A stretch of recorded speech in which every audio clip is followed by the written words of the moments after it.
Alrighty, welcome everyone. Super good to be back.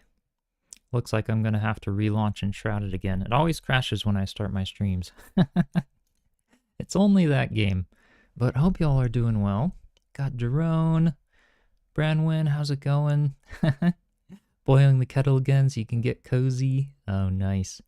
Yeah, it's chilly. It's chilly here too. It's, what is it? What is the weather out here today? Can you guys hear me okay, though, by the way? I have a slightly different audio setup today. Hopefully it'll work, though. Alright, let's see. It is currently 16 degrees outside, Fahrenheit. So, yeah. I think the whole Americas are kind of chilly. We all kind of got a passing chill, which is pretty crazy. -40 with the wind chill, yeah, that gets pretty cold. Hey Lauren, how's it going? Welcome.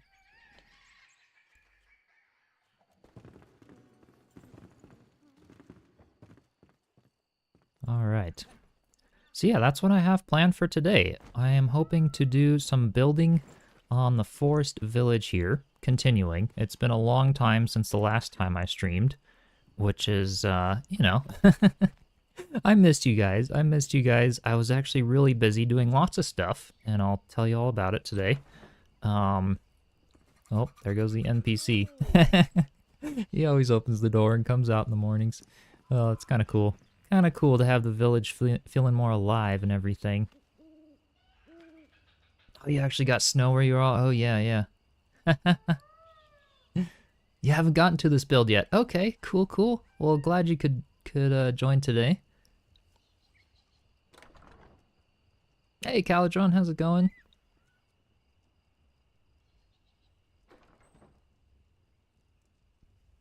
Love the floors in the treehouse. Yeah.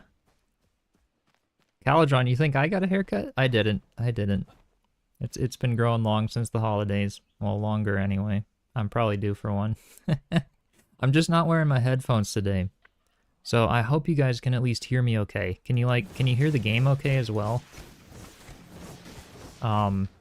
Because I'm trying out these new like open ear headphone things. They're just so much more comfortable, and when I stream for a long time, my voice gets all tight at the end. So I was figuring I might try these today. Maybe we'll go back to the headphones, but if you guys can hear me and hear the game okay, then I might try these today.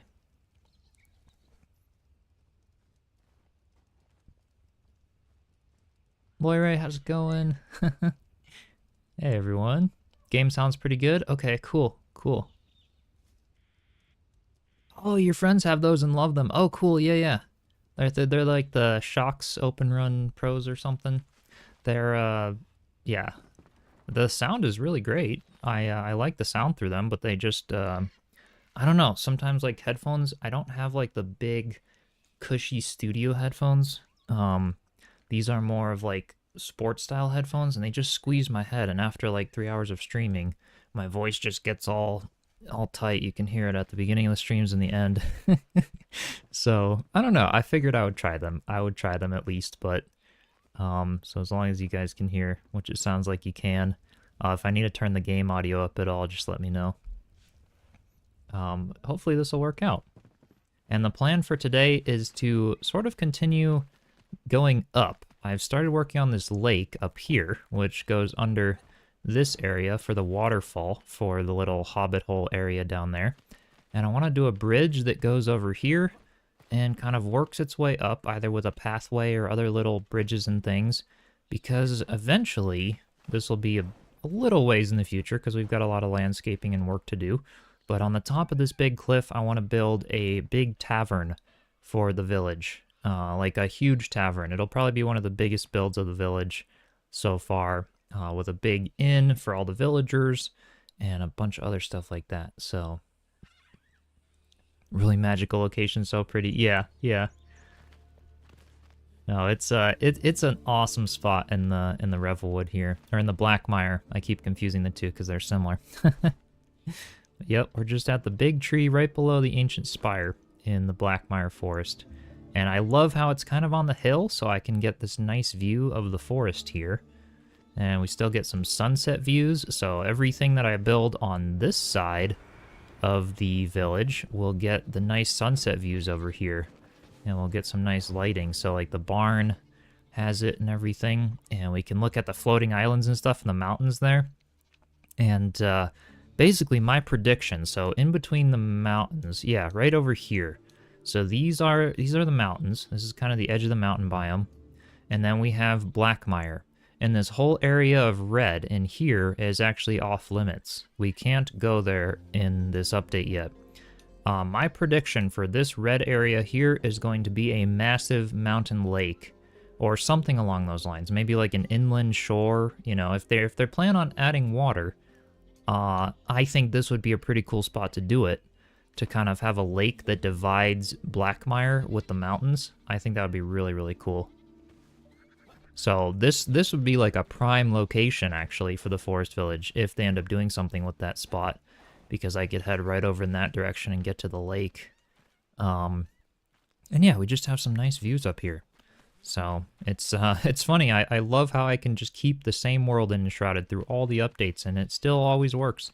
This is the same world I created well over a year ago now, when the game first launched, just after the demo, and it still works. All my builds are here, all the updates are here. It's an amazing thing about Enshrouded. It's why I love sinking in lots of time doing the building and everything. Big Wes, how's it going? Love the content. Oh, I'm glad to hear. I'm glad to hear. Yeah, the terrain for the roof is nice. Yeah. Yeah, we'll do some more streams of like stuff like this now that the playthrough is done, which I got kind of sad about during the holidays. I was like, wait a minute, I don't have any more episodes for you guys. So I do hope to do more of these streams and build videos and stuff. I just posted the bridge tutorial as public now, so y'all can check that out for how I did these little bridges. And yeah, just some little buildings and stuff like that, some streams. When I do another mossy roof, for example, again, things that I would usually skip ahead in like a video, I hope to come and do them live on streams. And so the next time I do a mossy roof and stuff like that, maybe for the tavern, I'll go live with that. I also have a build that I haven't started yet, but it's kind of planned. I want to do like a cozy mountain cabin, a little winter cabin, now that it's winter time. So yeah. Just a little future sneak peek of another build I'd love to do along with the Forest Village, because I haven't got a chance to build in the mountains yet, and probably won't get around to doing a big fortress up there or anything. But I would love to do a little mountain cabin. That would be a lot of fun. So yeah, it's been a while though since I streamed last, and basically between last time and now, well, I got invited to participate at ValCon, which is, for any of you that play Valheim, which is actually kind of how this channel started before Enshrouded. That's what I was doing a lot of. Another great, amazing survival building game. They're having ValCon, which is going to be their first, like, online convention. It is happening online this year.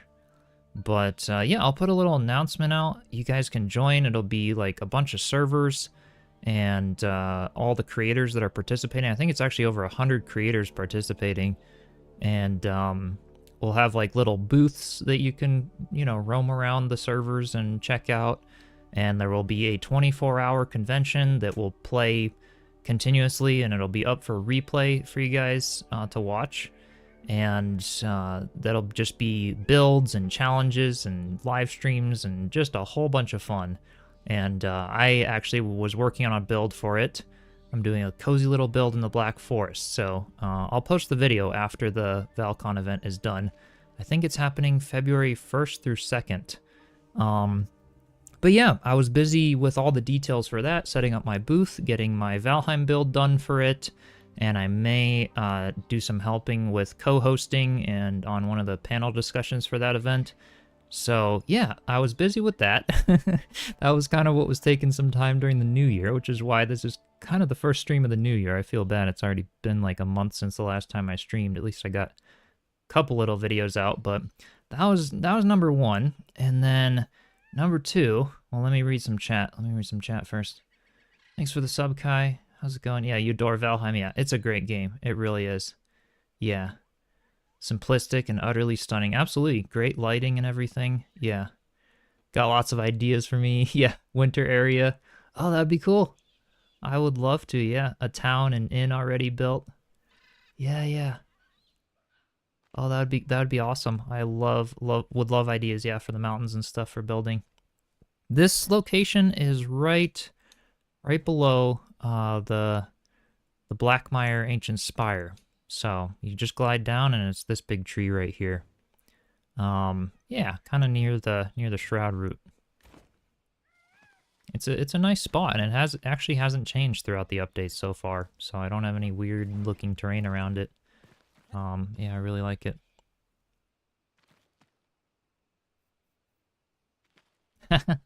That'd be fun. This place is a wreck. Let's fix it. You play Valheim on a Mac? Oh, nice. Yeah, they did come out with it on Macs, I think. Actually, it's so funny. That was like a while ago. But yeah, it became so popular, and it's such a simple game. It's so performance friendly because of the super simple graphics. And yeah, so they were able to do that. Come out with it on a Mac, which is awesome. All right, I'm going to start. Let's see. What kind of terrain do I have in my inventory? I finished building the pumpkin house. That video's out. I think I need to go grab some grass and moss and kind of switch out my inventory here a bit. Yeah, the pumpkin house turned out pretty nice. I like that over here. In the garden, just adds a little something there. Yeah, rebuilding is a challenge. Yeah, yeah. You try to play. It runs great on Mac. Yeah, definitely, definitely. All right, let's see. I think I had some terrain stuff in here. Now I have some stuff in other chests, but I might have to... Let's see, either in there or in one of these ones. Which one do I have? Oh, there's some... There we go. I got some moss in here, some dirt. Alright, this'll at least be something to start with. And I might... Oh, I'll keep those and... Let's see, I don't need those just yet. Okay, this should work. Hey, thanks for a sub, Brandon. You need to continue Valheim at some point. You're in the Black Forest at the moment. Oh, nice. Yeah, I'm kind of waiting for 1.0 with that game before I do another playthrough of it. Just because they keep updating stuff, and with Valheim, it's not like Enshrouded. If you want to have everything with the new update, you kind of just have to start another playthrough. So I've done so many playthroughs of that game, and I'm like, you know, when they come out with the full game, maybe we'll do another playthrough on the channel. Because it's an amazing game, that's for sure. But yeah, we'll do some more for sure at some point. All right, what do I want up here? I kind of, maybe a little bit of moss below the tree right here. I'm gonna bring this area to the level of kind of the entrance of the tree here. And that'll be sort of the beginning for the bridge that we can create over here. Hey Nathan, how's it going? Welcome. At least with Enshrouded, we don't yet need to worry about structural stuff. Yeah, that's true. That's true. They're both very different in their own ways, and I really like them both with the Valheim mechanics, and then Enshrouded just being so free-form building. I love that. You know, I could not do something like this in Valheim. When it comes to just some massive fantasy forest village. I mean, the clutter, the building mechanics and everything in Shroud, I love that, especially. And then with Valheim, I really like bigger fortressy type builds or whatever. The mechanics for that and the decorations and pieces and free placing and everything, it's really nice.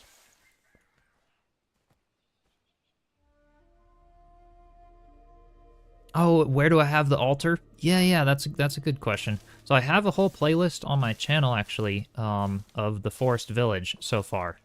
And I put the streams in the playlist as well as the videos. The videos are kind of the essential ones, but I have the videos of kind of laying everything out. The altar is actually up in that treehouse directly above me. And it's just one altar. It's maxed out in terms of the size. So it's right up here, and I actually built this branch off the tree for it. So it can encompass the kind of the top of the tree. It doesn't quite make it up to the top, but then it goes down to the bottom as well, so I can do some stuff on the forest floor. So yeah, this entire village, the goal is just to kind of have it in one altar, at least for now. Maybe I'll expand it later, but that allows me to have other altars free for other building and stuff. And one level 4 altar is a lot of space. It's a lot of space. Yeah. Not managed to set your house all right yet with the latest update. Oh, okay. Matter of time. The smoke, yeah. The smoke in Valheim. Yep, definitely. It's got other mechanics. Yep. The water is the ice. The ice for now. Eventually I mean, at least it's still on their roadmap. They plan to add water, and when they do, I'll replace it with the water that they end up adding. But yeah, for now it's just ice, kind of acting as a placeholder there. So I thought it looked nice. Kind of adds a little bit of a lake vibe there in the village. And I want to expand that more as well, but should be nice. Okay, so there we go. Now it should be about flat based on the rest of this. I think I'm gonna kind of take this down. I want to call this blueprint the lawnmower. It's just so great for really big flattening projects. All right.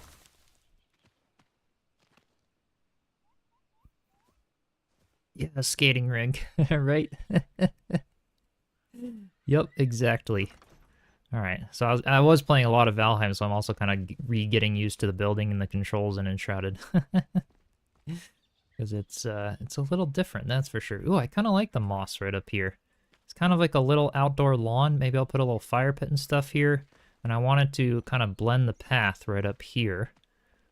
Because this will go out like onto the tree, onto some little platforms and such.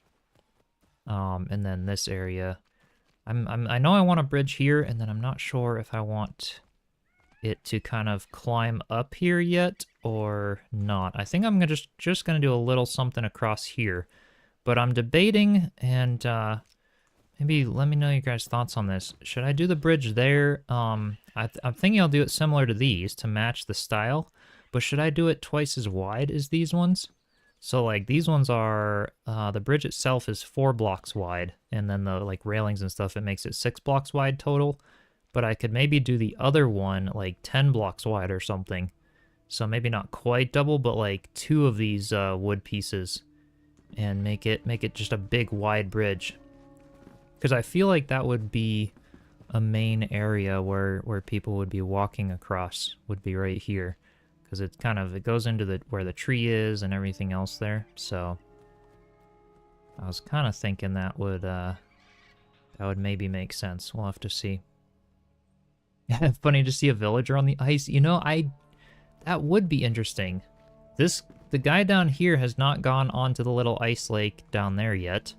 I'm sure some of them might on here, but I'm guessing they would probably act the same, because I know like in the mountains and stuff, I see a lot of the yaks and other things go on the ice, and they do slide all around. So yeah, the moss terrain is gorgeous. Yeah, definitely. You like the idea of doing the bridge twice as wide? Yeah. Okay. I think, yeah, you've played lots of games, and Enshrouded just seems to have everything. Such a great game. Yeah, definitely. It's amazing. It's probably one of my top games, especially as they start updating and stuff. You know, I know what's to come for Valheim, and you know, the game's pretty much finished. It's been in early access for a long time because it was such a small dev team, but Enshrouded, man, they're cranking away at the updates. But they still have a lot of map to cover and everything, and it's really getting there. If they add water and stuff, it's probably going to be my top game. Honestly, it's really amazing. I feel like it's a little dark on this side of the on this side of the village. Hopefully you guys can see okay, kind of with the sun contrast there, because we got the big tree kind of shadowing us. Yeah. Valheim versus Enshrouded was my favorite. Right now, honestly, they're both so close. You know, I love them for different things, but like I said, if Enshrouded actually adds water and it ends up being really great and some other mechanics and things, Enshrouded would probably take the cake as my overall, like, this is the game, you know, I'll sink the most time into probably and play the most. I love the progression and the quests, and it's really fun. Yeah, it's really fun. Oh, cool, you made a moss ramp at the mountain lodge base. Oh, that's awesome. Yeah, that would look good. That would definitely look good.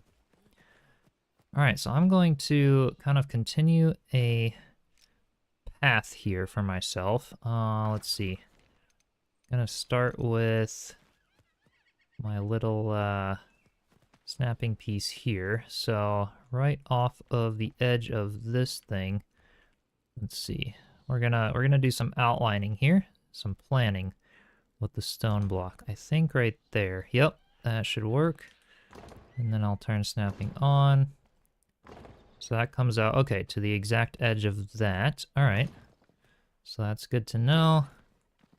And then maybe, so this is like about where the bridge could go. I could have it here, or I could even bring it over like another, maybe I'll bring it out by even another little half block, like right here. That seems to be about a nice spot for a bridge. Those 3 blocks right there. Oops, can I not, oh right, I keep trying to remove it the same way I remove building in Valheim. I'm like middle mouse clicking and obviously that's not working. Oh, that's funny. Okay, there we go.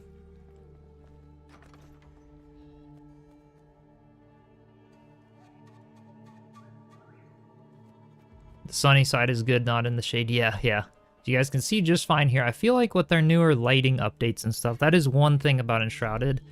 I'm really excited for some of the new survival games in Unreal Engine 5 coming out, because the lighting for those are just gorgeous because they have the lumen and nanite and everything going.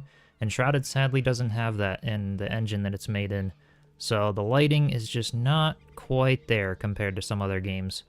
It's beautiful in a lot of ways, but yeah, it's not quite there. It feels like it doesn't pop in your face, so to speak. It's just a little like hazy or something. Yeah, Timber Bills. These are Shock headphones. Trying them out for the first time on the stream today. Yeah. So like I said, yeah, hopefully you guys can hear the game audio and everything okay. But I love how comfortable they are, and I figure I'd give them a try on a stream. You've got them too, they're nice. Oh, cool. Yeah. Weird to get used to, but you love yours. Yeah, I mean, so far I really like them, you know. They're so comfortable. I can't get earbuds to stay in my ears.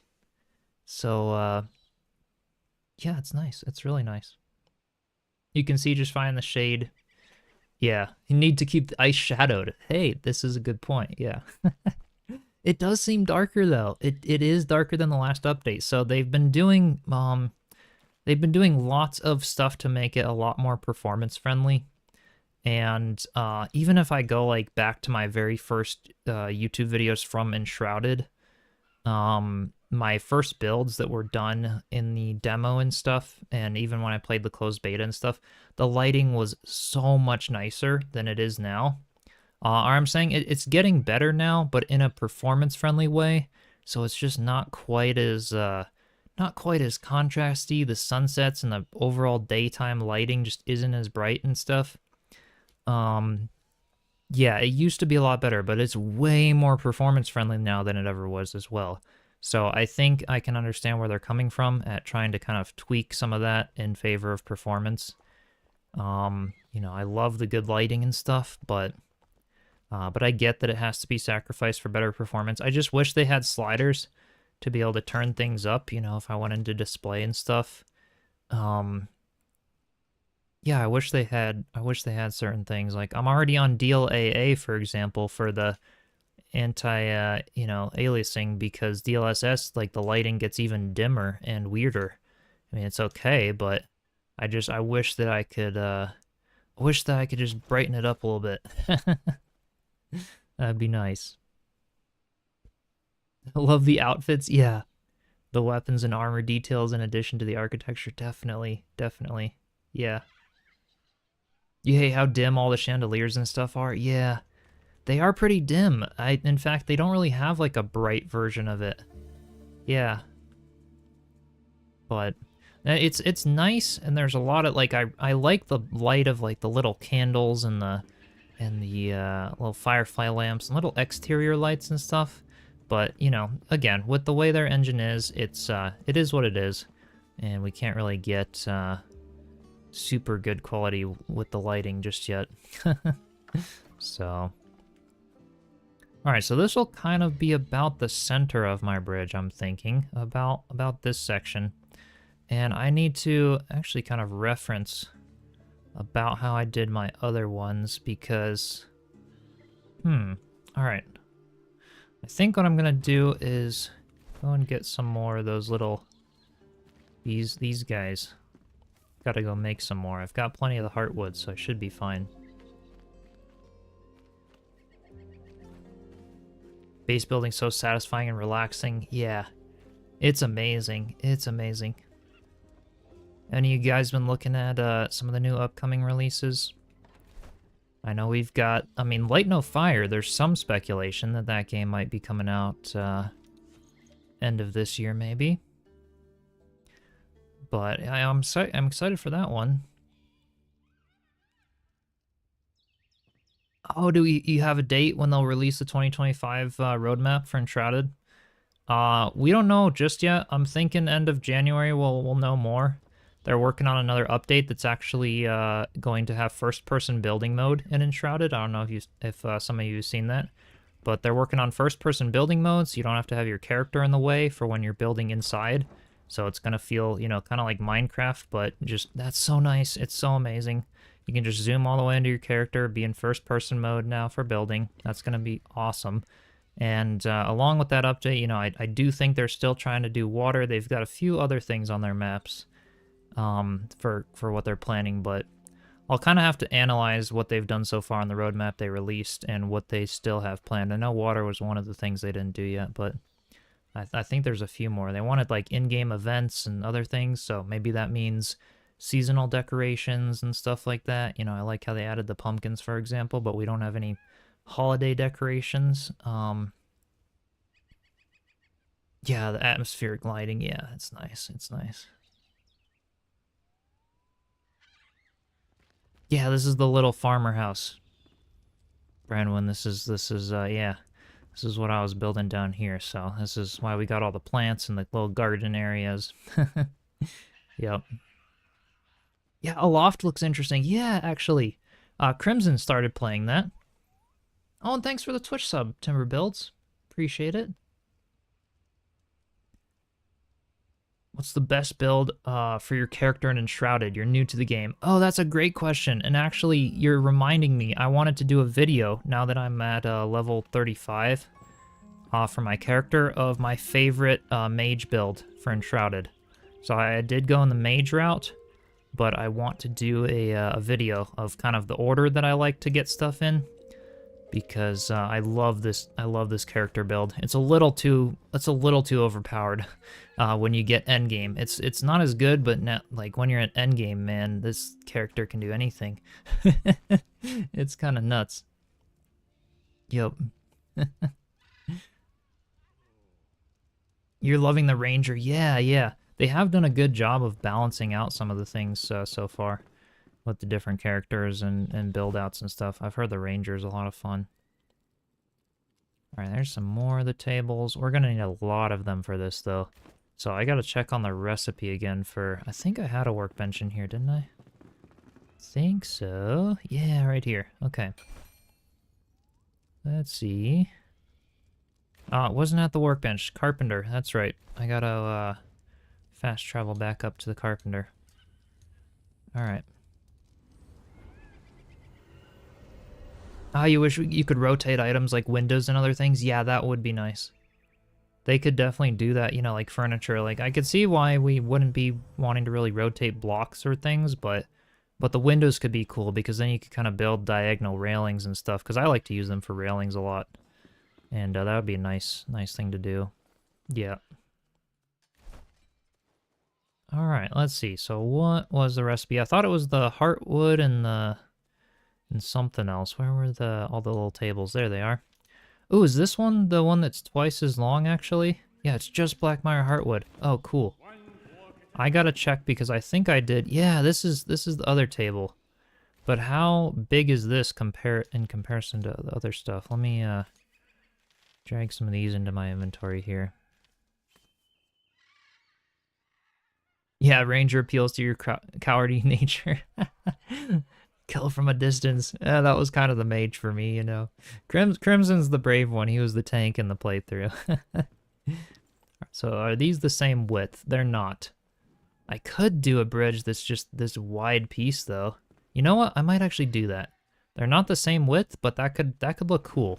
And I kind of want a bit of variation in the tables and stuff. So I might try something here.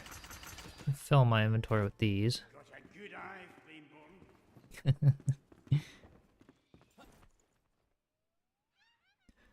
We'll try some stuff here. All right.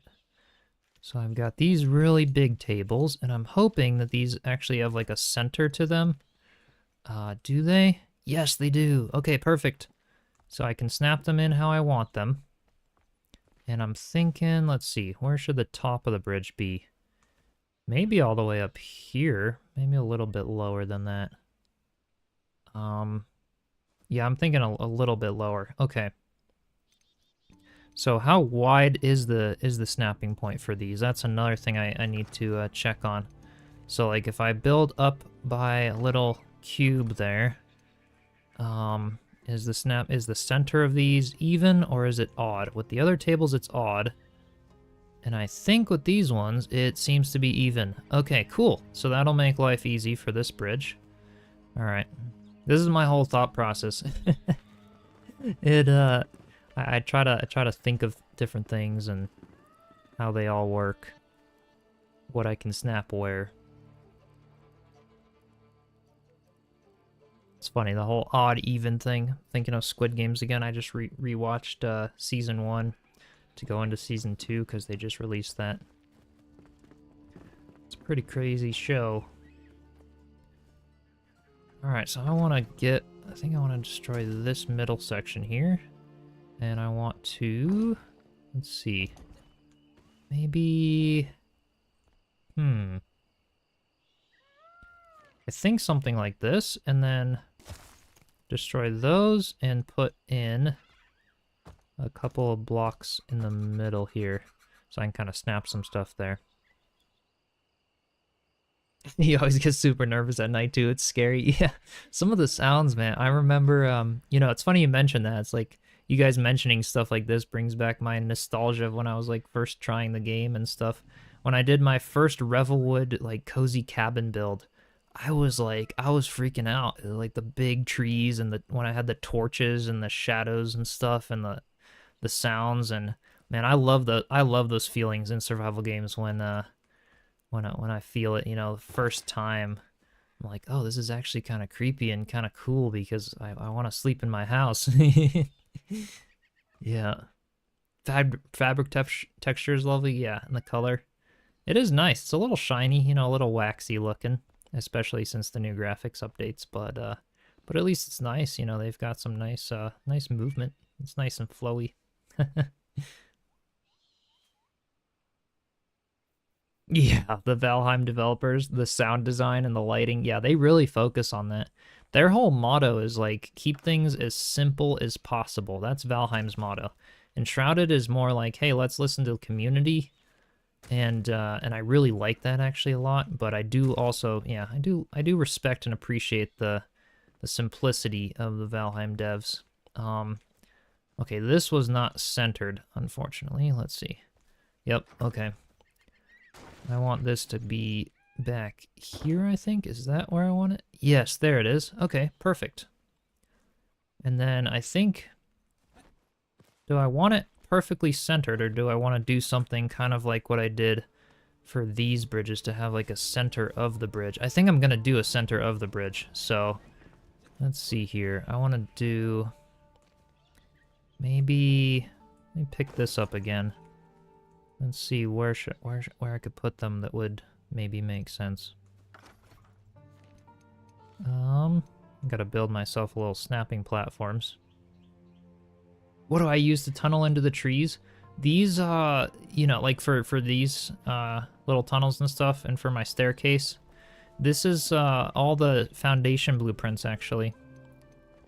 So, like, I just use this big 4-meter foundation because when you place it, like if I place it there and then remove it, it just takes out a big chunk of the tree. Or any terrain. So these are great for when you, they actually didn't used to have these when I started playing the game. But these are great for when you're trying to do basements and other stuff like that.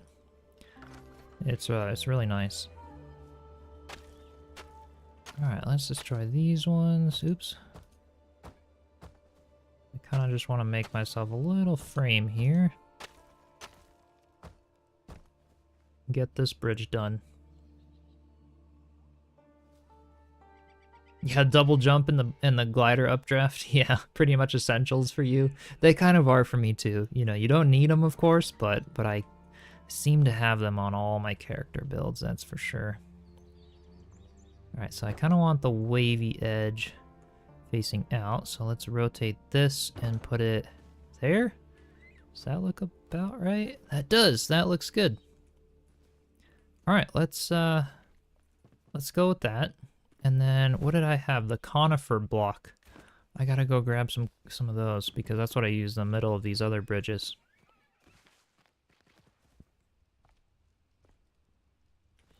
I think I've got it. I think I've got it in one of these chests. They are tables, yep. The rustic tables. I love using them for paths, because you can, you know, you can do them for the little bridges and stuff like this, or you can turn them. So, like, for all these paths, I've got them... the big windy paths that kind of go up here. And so I've just been experimenting using them for little stepping stone paths and being able to curve them and stuff. I kind of like them, and they come in all the different sizes, and they all kind of match with each other. It's nice. Juan, how's it going?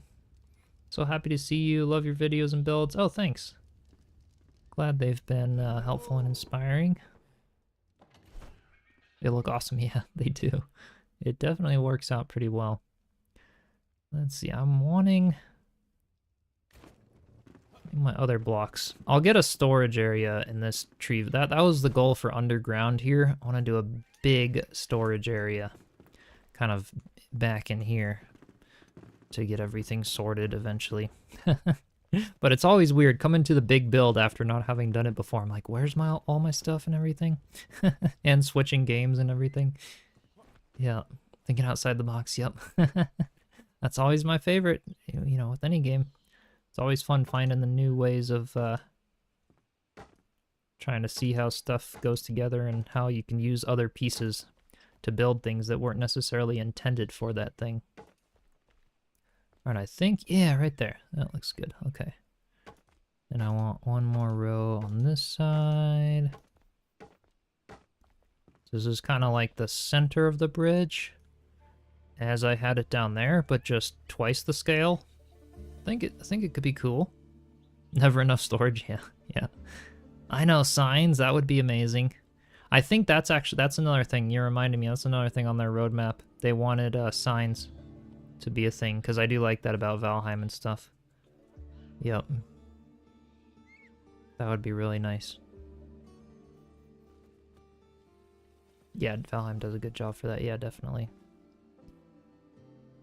Okay, so now I need to step down by one step. So let's see. I'm gonna destroy these two, and maybe actually just kind of chunk this out with this piece. So I want that to be destroyed. Yeah, this contrast is a little finicky. It's a little hard for me to see too when I'm building. Okay, I think that's about where I want it.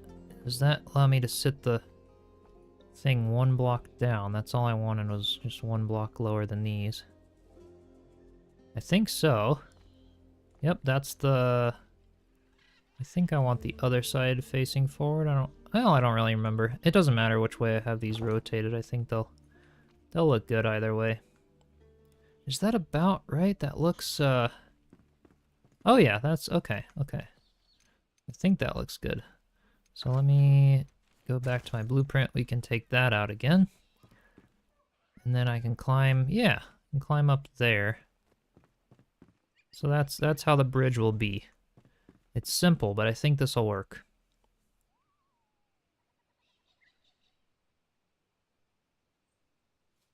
Favorite subscription for sure, and first part of the live stream. Oh, cool. Your very first live stream. Well, thanks for joining. I appreciate it.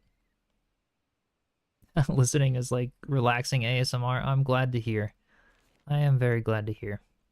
That's kind of the vibe that I want to go for here. I don't really, yeah, intend to be like a rager gamer or whatever. I just enjoy relaxing building, and that's kind of what I like for the channel. It was kind of a hobby that I turned into a channel just because I like it. Alright, let's see. Can I rotate that? Place that one down there, and then... There we go.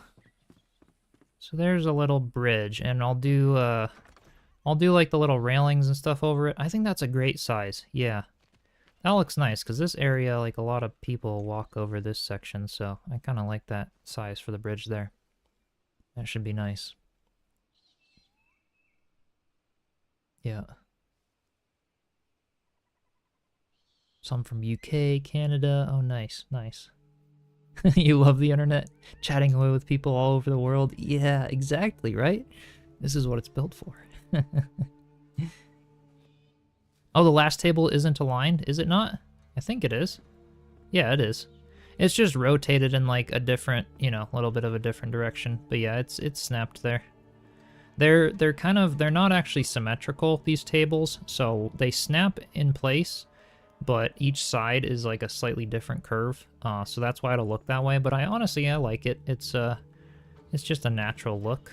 But yeah.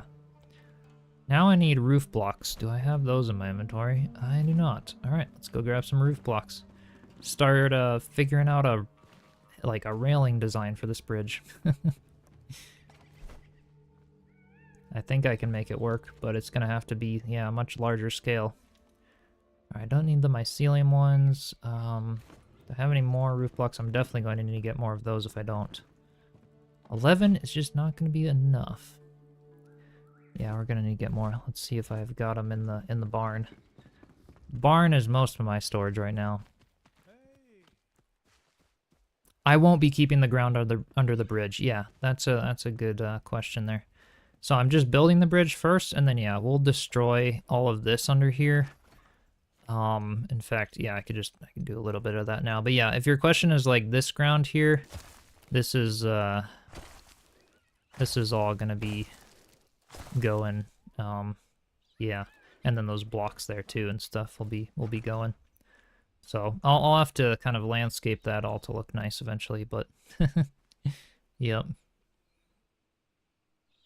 Do I have any other recommendations like Enshrouded? You play Palworld 2, love the decorating, and Minecraft, of course. Definitely Valheim, if you haven't done Valheim. I would highly recommend that. And yeah, Minecraft's fun. Minecraft was my first thing that kind of got me into survival games, and it was actually the first game I really played. And then Valheim was what got me into like, oh wait, I really like the beautiful lighting and the stuff that Minecraft didn't really have. So I kind of did Valheim along with Minecraft with like better texture packs and lighting and stuff.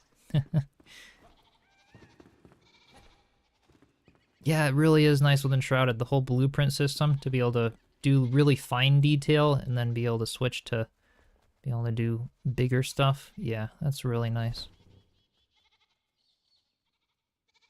Ultima Online was your first game? Oh, nice, nice. Yeah, I need to feed them. Yep. Gotta feed the animals. Haven't gotten around to it. I need villagers to be able to do that stuff, you know. We need a like, I wish the farmer villager, I could assign them to start feeding the animals and they could be on top of that. Maybe someday they'll have mechanics like that in here. They have that in other games. Got no animals yet? Yeah. They're fun. I think once I get the stuff I need from them, I haven't found myself going in the barn a lot, but hey, it's nice to have a barn build, and I really like that they added them, don't get me wrong there. It's a super nice touch. And the fact that they added it all, of course, is really nice. They'll only build upon it as they kind of improve the quality of things like that. Alright, let's try to build a bridge here. So maybe, like, oops.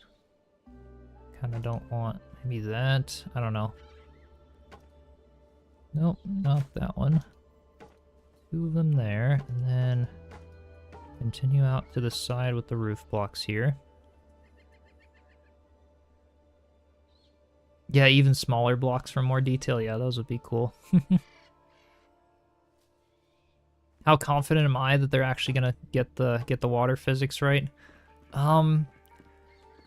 You know, it's not gonna be anything like Unreal Engine 5 games, or like you're definitely not gonna get your Sea of Thieves game here with the water. But I think what it'll end up being like is you know, if we go into like the swamp or the tar pits, things like that, where they have the bubbly effect, they're kind of wavy, a little ripply. You can sink down into them, but they don't have a swimming mechanic or anything.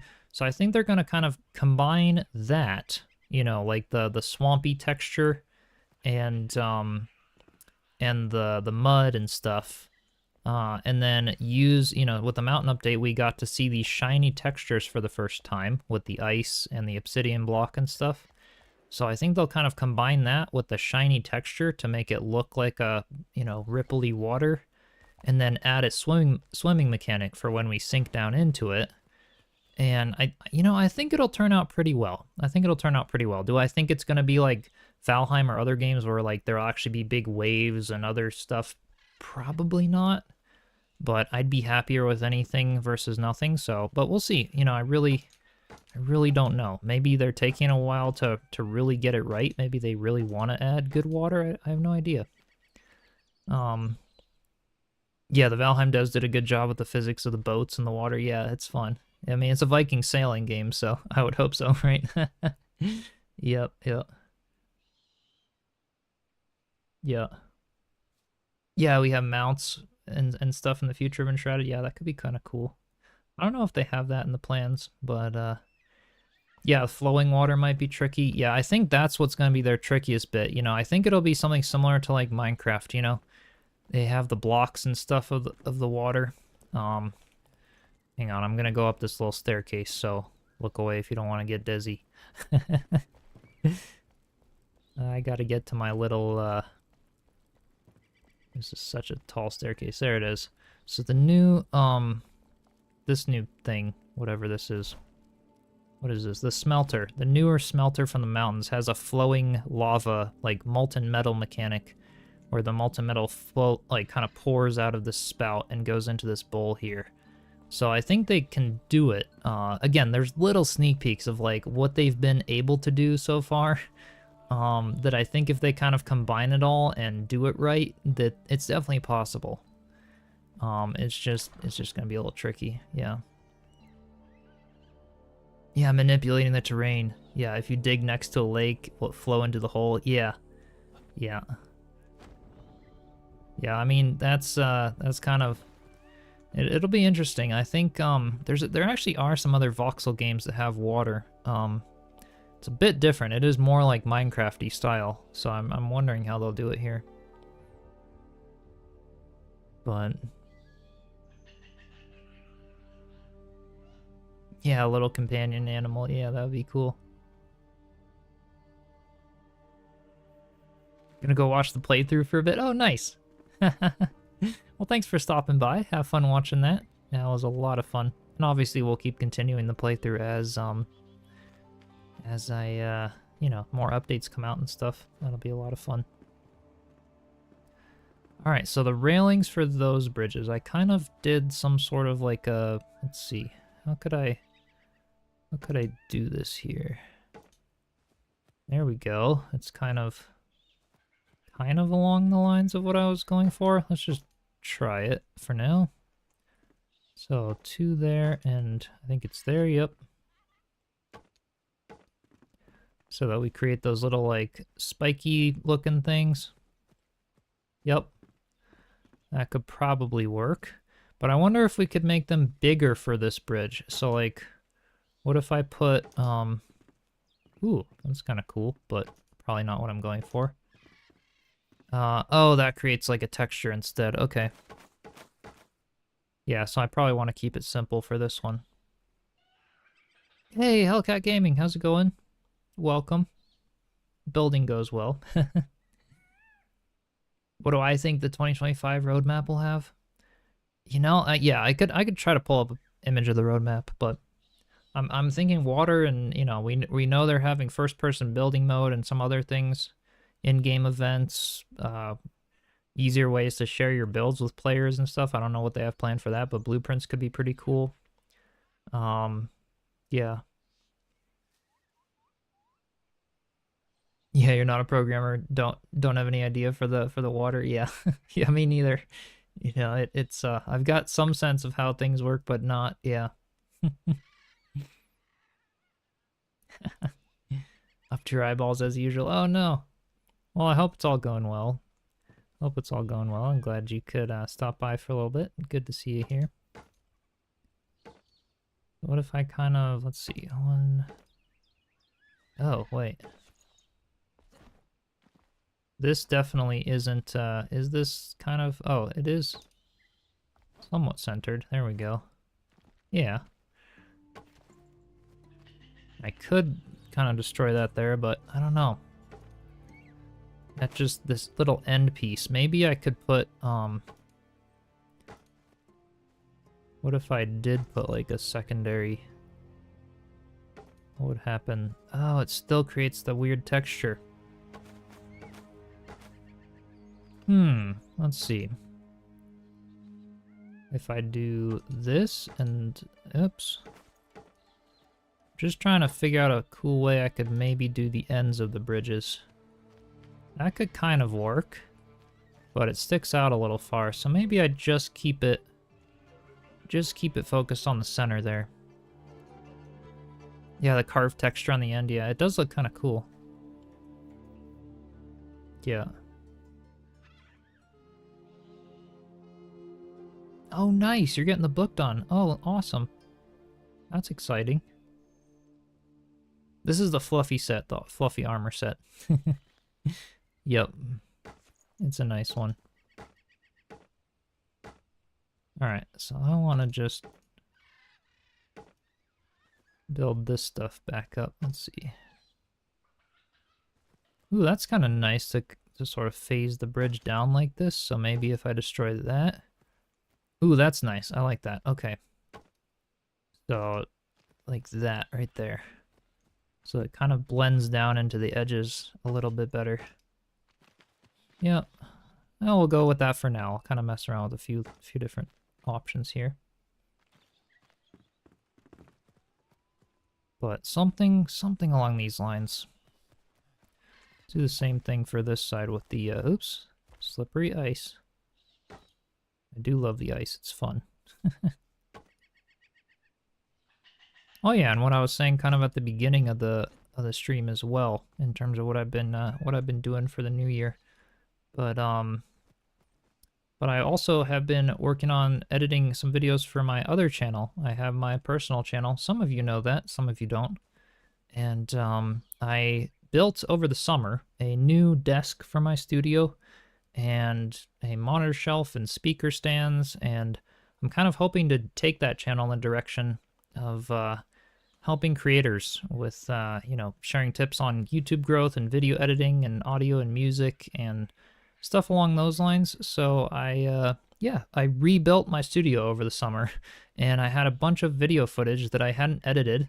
So I've been working really hard to edit all of those and actually start reviving that channel. It's been forever since I posted on that one. And yeah, I'm really excited. I have video plans to do like a router sled video, which is like a big tool that I needed to build the desk, and then I'll do a video of building the desk itself. A big live edge slab actually is what I built it with.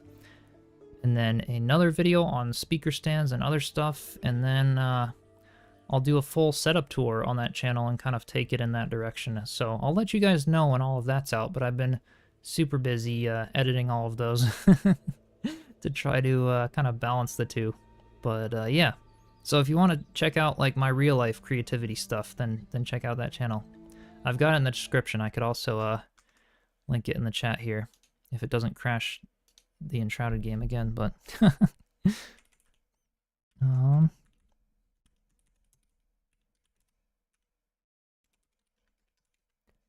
right, that one should work. Would love to see some hints for growing channels and stuff. Oh, cool, cool, cool. Yeah, I plan to kind of take it sort of in that direction. I feel like I did a pretty good job with this channel, having learned some stuff from that one, and now I kind of want to revive that one, because I don't really have the audience I want on that channel. I kind of accidentally grew with like an automotive audience, because I used to build like motorcycle type stuff and mountain bikes, and did a bunch of work on my truck on that channel, and kind of just did whatever. And now I kind of want to get a little more serious with it, and start doing some more. What's the cave there? What cave are you referring to? The one in the tree? You're talking about this? The entrance into my tree base? Hope to do some more of the ones that are a little skating break. Yeah, we gotta do a little skating break. It's so much fun. Whee! Yep. Editing video is very interesting. Oh, good to hear. Yeah, that one, that'll probably actually be public later this week. I think you saw that because of the membership, right, Jerome? The one that I just did on my on this channel a while ago. Dad has some fun with woodworking too. Oh, cool. A coffee table that he built. Oh, that's awesome. That's really awesome. Yeah. Get back to video creation when your book is done. Yeah, that's really exciting though. Publishing a book is that's a big deal. That's awesome. Yeah. Yeah, the member video, yeah. So I'll be posting that public, I think, later this week actually. But yeah, I did a video of how I record and edit my gaming videos on this channel. So I will be I'll actually be posting that soon. And hopefully that is kind of inspiring if any of you are just curious. And it walks through some of the process. Oh, you're writing a fantasy book, Calidron? Oh, that's awesome. That's sweet. Yeah. Alright, so I'm kind of hollowing out this area here, and if I destroy... I'll take out these blocks in here. Oops. There we go. I don't want those in my way. And I might do like some little pillars, some little bridge pillars coming down to kind of support it there. And I gotta widen the creek and a bunch of stuff like that, but... was very informative for someone with zero knowledge. Oh, that's really good to hear, Drone. That's good to hear. Yeah, so videos like that, I hope to do more of kind of on the other channel. Because I think I kind of overestimate the amount of stuff that I've learned over the years when it comes to video and audio and filming and editing and other random things that like I don't think I'm good at, but a lot of other people say that it really helps them. So it's always encouraging for me to hear, because it's like, you know, I really could do more, because I love teaching, I love helping people and sharing all of that. So it's always good to know, because I'd love to do more of that, and it's good to know that it helps some people, and I can even kind of target more of the beginner with things like that. Setting up camera stuff, studio tips, you know, I can even share videos on like working with brand deals for the first times and stuff like that for people who have small channels and are wanting to grow. Yeah, things like that. Those are kind of been a little bit of my ideas. We'll see what happens when I actually get consistent with it, but those are just some of my thoughts for that channel. Oh, you built your first PC yesterday? Enshrouded looks so good. You're playing on Steam Deck. Oh yeah. Oh, that'll be fun. Yep. I had someone in my community Valheim server who just got a PC and was playing it on I think Xbox or Steam Deck sometimes, or and yeah, she loves it now. On it's always fun, always fun to get into the world of PC gaming. All right, so I need more of the windows, which I don't have down here, to create some railings on the bridge. Yeah, you can place the ice in Enshrouded. Yep. Yep, it's just a terrain material like the others. It's pretty cool. All right, the question is, do I have enough stuff for the other window frames? Where are they? There they are. Oh yeah. I'll just make like a bunch of them because I need a lot of them. Actually, nope. I may even want a few more. Yeah, I haven't gotten to the ice yet. Yeah, that's all in the mountain biome. The moss, the ice, there's the granite, I think, what else? Snow. There's quite a few terrain materials that are really cool in the mountains. Oh, you've been just starting editing videos using CapCut. What's the program I suggest? I suggest DaVinci Resolve. Yeah, there's something about CapCut not working in certain areas too. But yeah, CapCut's a great like starter if you just want it simple, easy. I've heard CapCut is great. I actually haven't used it though, or maybe I used it like once or twice a while ago. But you can also set up DaVinci Resolve. It has a free version that works really great. It's kind of the industry standard nowadays for editing in general because it's also one of the best editors. Well, I shouldn't say one of the best. It's pretty much loads beyond Premiere Pro at this point. But yeah, it's pretty good, and I've been using it for a long time. I actually switched to DaVinci as soon as Windows Movie Maker stopped working, so that makes me feel old, even though I'm not. And yeah, I love DaVinci Resolve, but I do also a lot of color grading and audio editing and other things. So I just set up a bunch of presets in it and stuff, but there are ways to just have it super simple. And again, those are videos that I hope to do more of on my other channel and stuff. For like, you know, if you're just getting started editing and whatnot, kind of going from beginner, you know, sharing some tips like that, and then sharing more advanced tips for other people that want to go further with it. Yeah. Yeah, the furniture in Enshrouded is gorgeous, definitely. Definitely, it's awesome. Oh, you play family games on Mondays? Oh, that's awesome. Yep. My dad and siblings will do that sometimes on Friday nights. We played like It Takes Two and what was it, A Way Out, and We Were Here and Entangled 2, some of those like couch games. They're fun. Yep.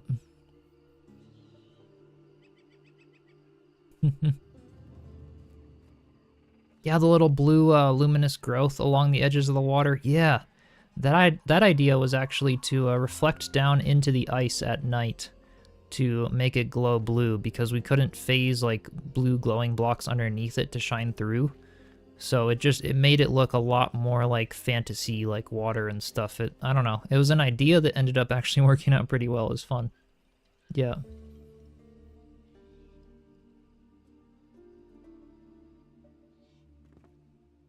Yeah. Hey, Brenton, how's it going? Welcome. How are my Enshrouded graphics so high resolution? I have it pretty much on max settings, other than the fact that I'm just playing on 1440p instead of 4K. Because that's all I need to stream and stuff. But yeah, I have just a little bit of sharpness, but everything else is maximum. with DLAA and stuff. But if you've got slightly lower performance, you can just go DLSS on max quality. You can see it still looks great. It just looks a little more muted maybe in the colors.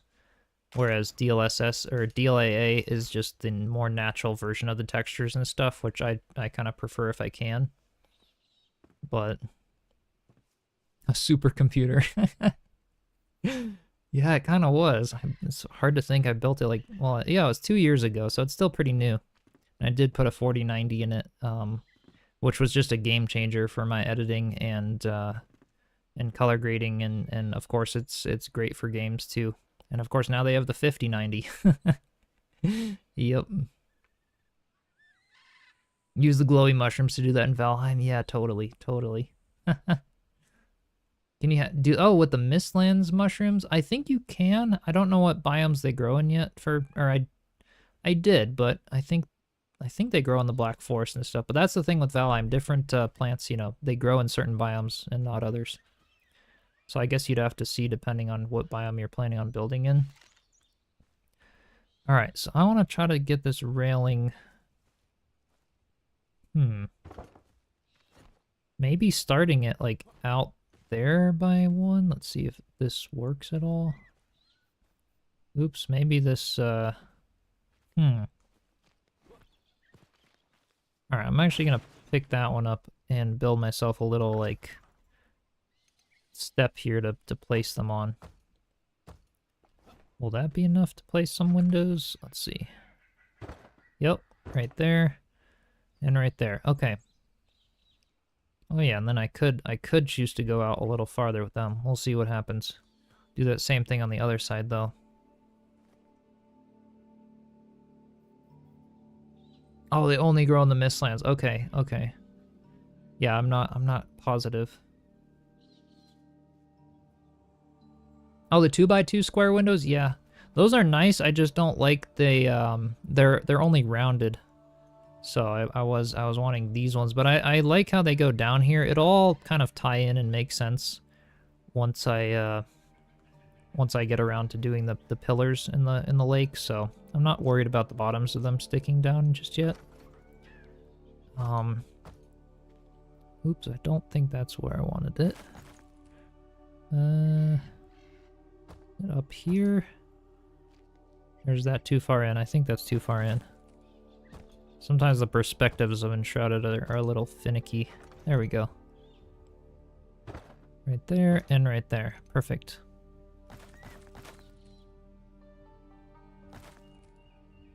I think, yep, that'll be good. And then the pillars that I want to do can just kind of come down from there. I think I did the pillars previously out of, I actually did them with the tombstones, or the graveyard fence, I think.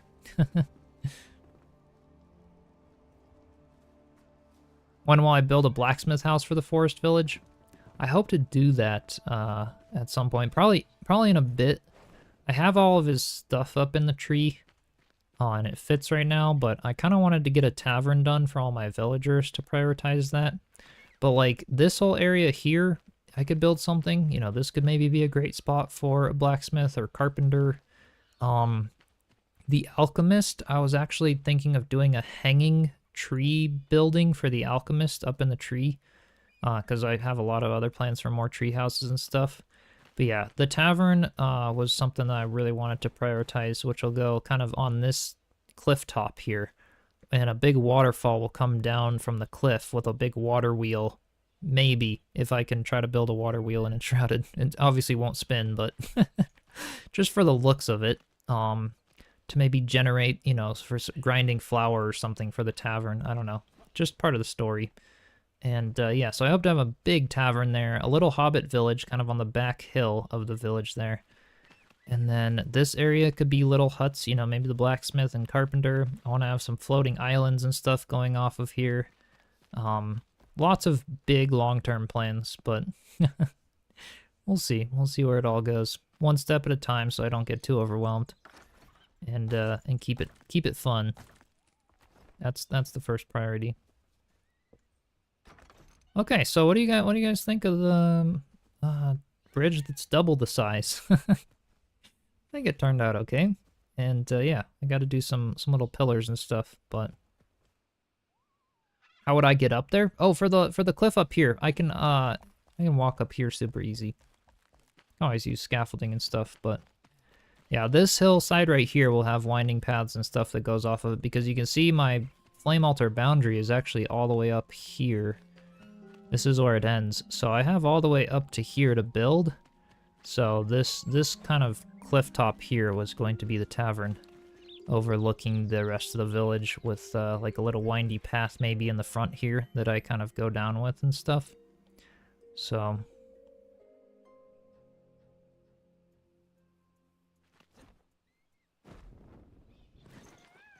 yeah. But I think that'll work. You guys like the bridge? Cool. Yeah, I think it turned out good. We'll do a bit of refinement on it. Let me check what I did here for the... Oh, so I had... Okay, hang on. I had these ones coming out another block on each side, and then I had these little graveyard fences with the flintstone. Okay. So I need some flintstone and graveyard fences, but first I gotta come in just a little bit. This guy keeps getting stuck on this lantern. I don't know what his pathing is. Every morning he wakes up, he walks up the path, and he just infinitely starts walking at the lantern. I don't know. I guess my pathing is a little confusing. I want to put that one there, and then one more there. Perfect. Yeah, I think some little support pillars here would look really nice. It just adds a lot to the way the bridge is. And I also want to put in a little bit of a wider creek here, so let's see.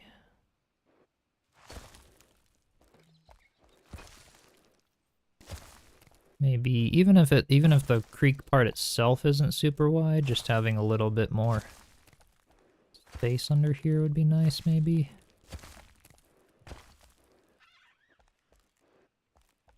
Yeah. Then I can widen the creek down there just a little bit more. But that way it just looks a little more natural. Even have a little secret cave under the bridge.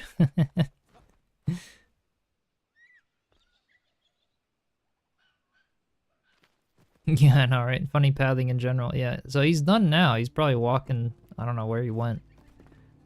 Probably checking out stuff somewhere in the village. Yeah, that farmer assistant I just tested, like, he can wander around anywhere because I don't really use him much because the farmer, Emily, is in here. So I guess they kind of, yeah, he's been wandering out here and stuff too, just checking out stuff. But yeah, sometimes the pathing is a little weird on them. It's not top notch. I'm happy they added them, but yeah, there's other games like Oscar and other stuff that I've done that just way better villagers in general, but Threshen, how's it going? Greetings from Germany. Love your videos. Oh, cool. Welcome. Yeah, it's a pumpkin house. It's a pumpkin house, Hellcat. Yep. That was, I did a video on building this one not too long ago. So, I thought it was a cool addition for the garden, and I want to do a mushroom house as well somewhere in the garden. Because it's fun. It's fun to do little terrain buildings and stuff with the way they work. Alright, so with this now built, let me go grab some of those flintstone blocks. Right, I was going to check in here if I had any first, because I've been using them a lot for this village.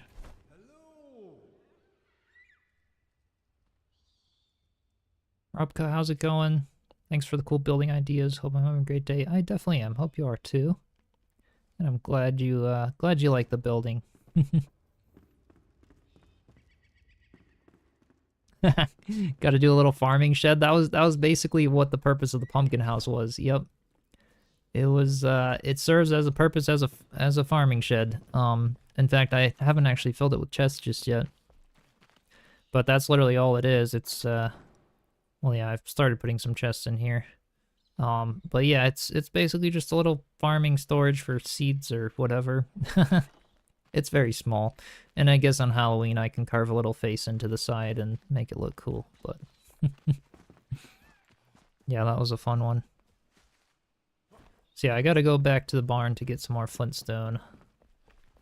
That's what it looks like. I'll have a path going through here eventually, but the glider works for now. Alright.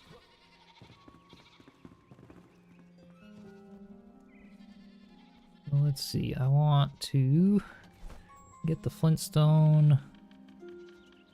There's it. There's a bunch of it. That'll work. Alright, graveyard fences. Those will be... Well, yeah, I gotta kind of fast travel back up for those. I could let the animals out. Sometimes they wander out here, sometimes they don't. If I have food in the bowls out here, they'll come out here. But their pathing is weird too.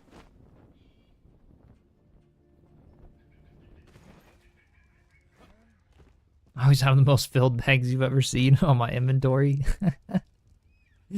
It's a mess. It's a mess sometimes. It's just part of being a builder and trying to play and stuff with it too.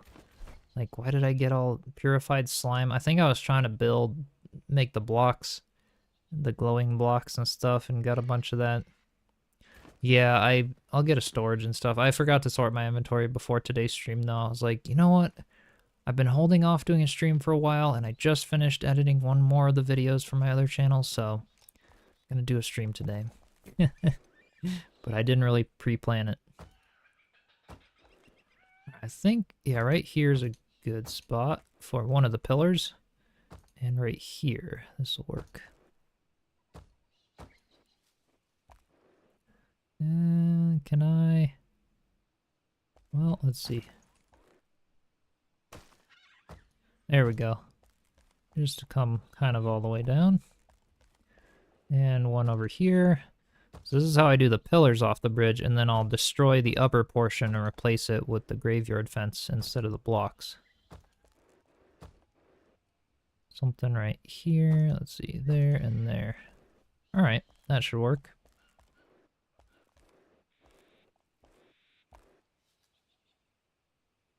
What's on the new update? The upcoming update, or the latest mountain one? They've been having so many updates. Oh, that's looking good. I like that bridge. Okay.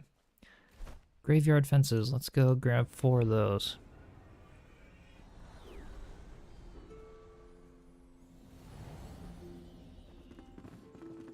I might have some of them in my furniture chests, but let's check it out here. Oh, I had tables in here. Nice. I'll just add these to it then. And I guess the purified slime and this stuff can go in here for now. While I'm organizing, may as well. The upcoming one, we know it's going to be first-person building. That's what they've shared so far, the biggest sneak peek, which is really cool. We're going to have that addition. Alright, so I don't have any of the other pieces. As far as that, though, I don't know... I don't know if they're going to add that along with water or other things, but we know we're getting first-person building, which is going to be... It's going to be nice, you know, when I'm in a little crowded room, just to be able to zoom all the way in, and it'll be nicer for my tutorials. You guys will be able to see a little better without my character being in the way and stuff, so I like that. Great addition. Alright. I think the carpenter had the graveyard fences here. Yep. They're right here. I want some of those. Ooh, and some item stands. What does he have in terms of those? Thought he had some, or maybe they're at the workbenches or other things. Let's see. Ah, here they are. Want some of those. Okay. Usually when they start sharing new update, it releases pretty soon after. Yes, that is definitely true. That's why I'm doing a stream now, you know. It's like gotta catch up on the Forest Village a little bit. Although we're looking pretty good. You know, I'm fully moved into the Forest Village. Once we get the tavern for the villagers, that'll be nice. Like, I still don't think they're super close to releasing another biome or anything yet. In fact, I don't know if they have another biome planned. You know, like I said, maybe this will be water in this area, in between the mountains and the Blackmire Forest. But, like, they've got a lot of map left. If they actually plan to fill this, that would be insane. But that'd be pretty cool. Yeah, adding water could take some time, exactly, so we'll see. We'll see if it comes out soon or not, but I think they're close with a lot of things. Yeah, the magical chests are really nice. I do love that about this game. Valheim gets grindy without having that. Valheim has the signs, and this game has the magical chests. Those are the benefits to storage in both. Yeah, floating islands would be cool, yeah. And the little update in that area. Little sneak peek that we still can't get to. Yeah, they could expand the map. They could choose to do that. Yep. Floating islands as a placeholder for something. Dun dun dun. I know, they keep... That was like a sneak peek. That was a long time ago, man. I don't know what they'll do with them. I think this is 3 up. Let's see. Watch them just not have them at all. just take the floating islands out, add something totally different and unrelated in those areas. Okay, so I guess it was just 2 blocks then. Oh, that works. All right.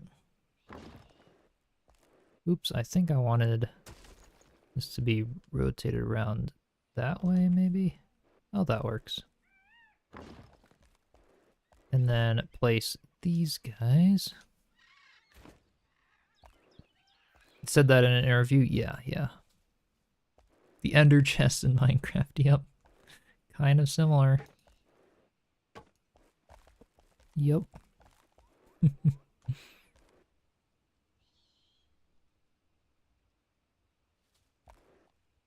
Gonna have so much fun gliding around with the glider. Yeah, the glider's a lot of fun. Landings do look rough. They don't hurt your character, though. You don't take fall damage with the glider. It just looks like you really could. Yep.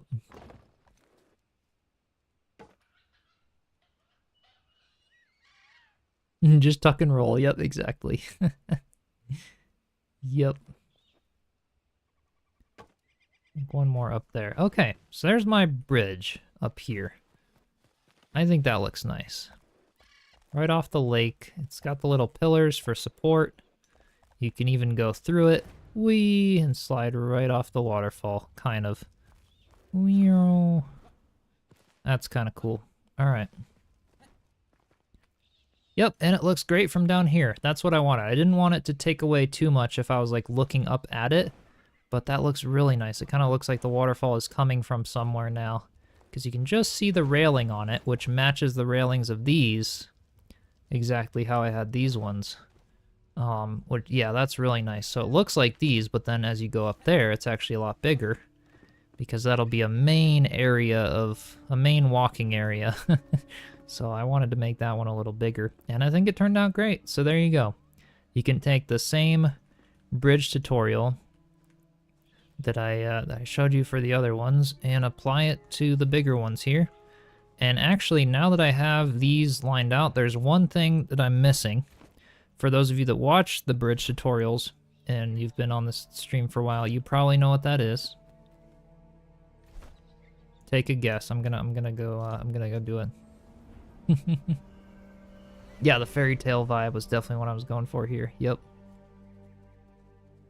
Yeah, the mud and snow physics as well as the ice. Yeah, it's such a fun game. It really is.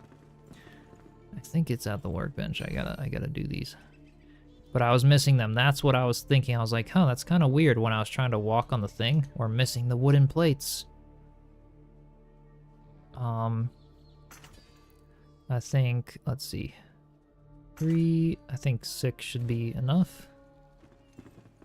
The wooden plates make those bridges better. Whee! Okay.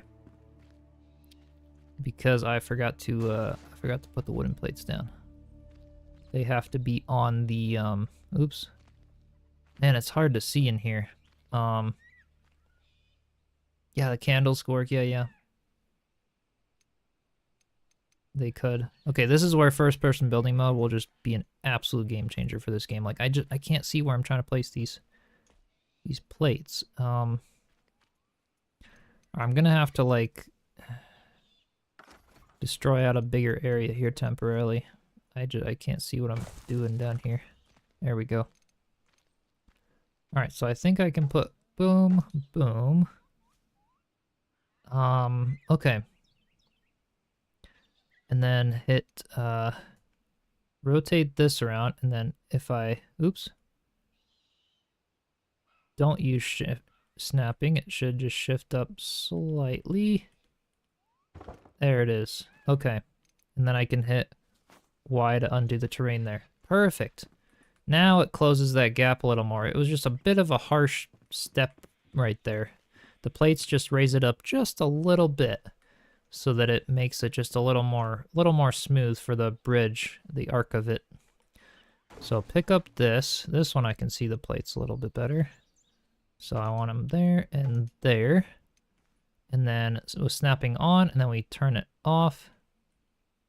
And then just kind of line it up so that it's still in the same spot. But you can see this is without the plates, and then this is with the plates. It just brings it up out of the ground a little bit farther, which I really like.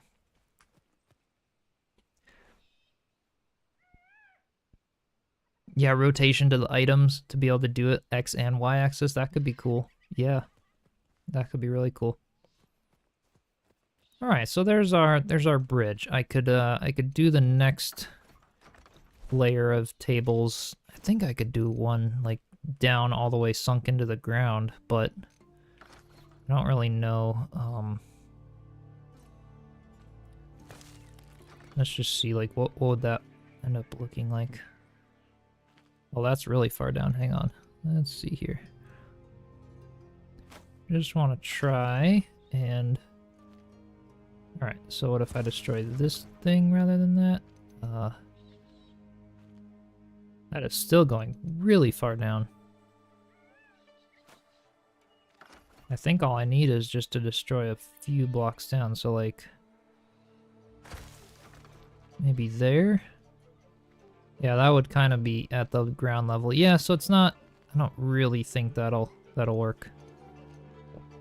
Like if I put a thing there and then I could snap it. Yeah, it's not quite going to go into the ground. Okay, that's all I was wondering, if I wanted to add some tables into the ground here. Oops, I hit Y again. Where did my... oh, here it is. Sometimes I hit it too many times and then I end up... there we go. I just didn't want that one there. Yeah, because these tables down here, see how I brought them kind of into the ground a little bit more. Actually, this was pretty good, so yeah. But they just kind of stuck out of the ground a little bit there. These other bigger tables, though, I think might be a little higher. I'm not sure entirely, but I think this bridge looks good. I definitely made the arch a little bit higher than I had to, but this will work. It looks nice, and I like the placement of that. So that's that bridge complete. I think one other thing I wanted to do was to try to add the little fairy lights on the sides, because I think that, or the, yeah, I'll just call them the fairy lights, little firefly lamps. They just look really nice. So if I can, let's see, I think on the floor right outside of them, if I can kind of do that. So let me make a few more of them. I don't know if first I gotta check if I have some, because I don't know how many fireflies I actually have. But we'll see. I don't have them in here. The candles would look cool for this too. Looks so awesome. Oh, good. Yeah, I like the bridge. I think it's looking good. Oh, cool. We've got a lot of them. 14. That will definitely work. Okay. Let's use those ones. Yeah, I like the little revelwood trees and stuff over here. Technically, this stump as well, I could do something fun with. It's right inside the flame altar boundary. There's a lot of things I could do with this forest village. I really loved... that was the initial thing.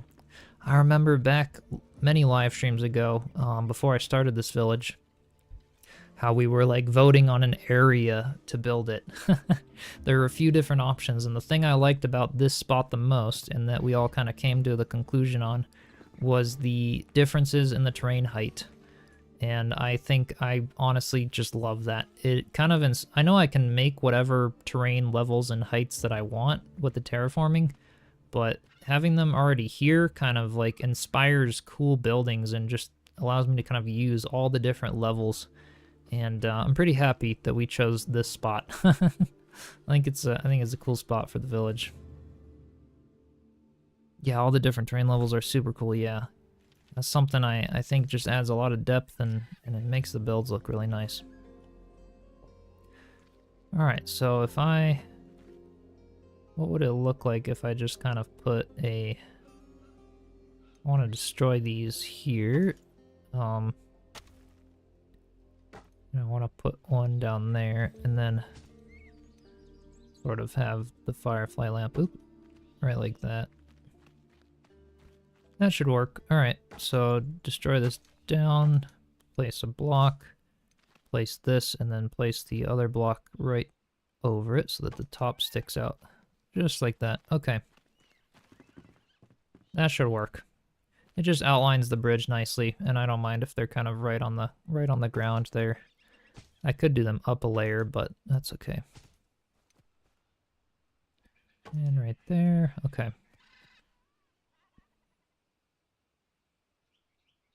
You're thinking of getting this game, but you fear you get bored. Is it pretty fun starting out? I guess, you know, I really love it. It's one of my favorite games, if not my favorite game of all time, just because I love the genre of survival building adventure games. So if that's your genre, I would highly recommend this game. It's really amazing. But if I try to compare it to something that maybe you wouldn't like it. If you're not much of a builder and you don't like just kind of chilling and gathering resources and building things and whatever, then it does have a really fun adventure. I do enjoy the combat, the quests, and the adventure. But once that's done, if you're not really into building and stuff, then maybe. But I would say it still has a solid 40 or 50 hours at least just of adventure. That's like no building at all. And I've put now 500 hours into it just with my building and adventure. So I can't tell you if you're gonna like it, but I can tell you I really like it, and is my top game, and it's amazing. But yeah, I love building games and stuff. Yeah, the progression is really great in the adventure, yeah. Or if you just love building, some people have complained about the fact that in Enshrouded you kind of have to unlock everything and go through the adventure before you unlock all the good blocks to build with. So for those of you who kind of feel that way, there are like resource worlds where you can just go unlock everything and build. People have created those world files and stuff in the Discord, and you can download them and just go build everything and have all the blocks already there. So there's still that option, but yeah. Yeah, the Hall of Halls are a real challenge. Yeah, some of it, it's fun. Yeah, first time you saw Pike Mead's Reach was amazing. Yeah, the locations in this game are nuts. I mean, yeah. They're crazy, crazy cool. I feel like I shouldn't travel to them and give it away for every cool location here if you're just thinking about getting the game. But yeah, it's really, really stunning because the whole world is handcrafted. So like even in this tree over here, there's a massive like Ewok village where you can just go and fight the Vuka and take over and get resources, and it's so fun. The adventure is really next level. The concept of combining like an RPG with a open world survival game, these guys have done it in a really, really great way. Yep. And you can play with up to 16 people. Yep. Yeah, it's fun. I'll kind of do the building and then do adventuring with either my siblings or another friend or whatever. Keeps it fun. Yeah, honestly, I really just enjoy the building. It's my favorite part of the game. There's the luminous growth at night for those of you that haven't been on in the past live streams. How it kind of reflects down into the ice there, which is what I really liked the most about it, and just makes the ice look really cool at nighttime with the blue glow on it.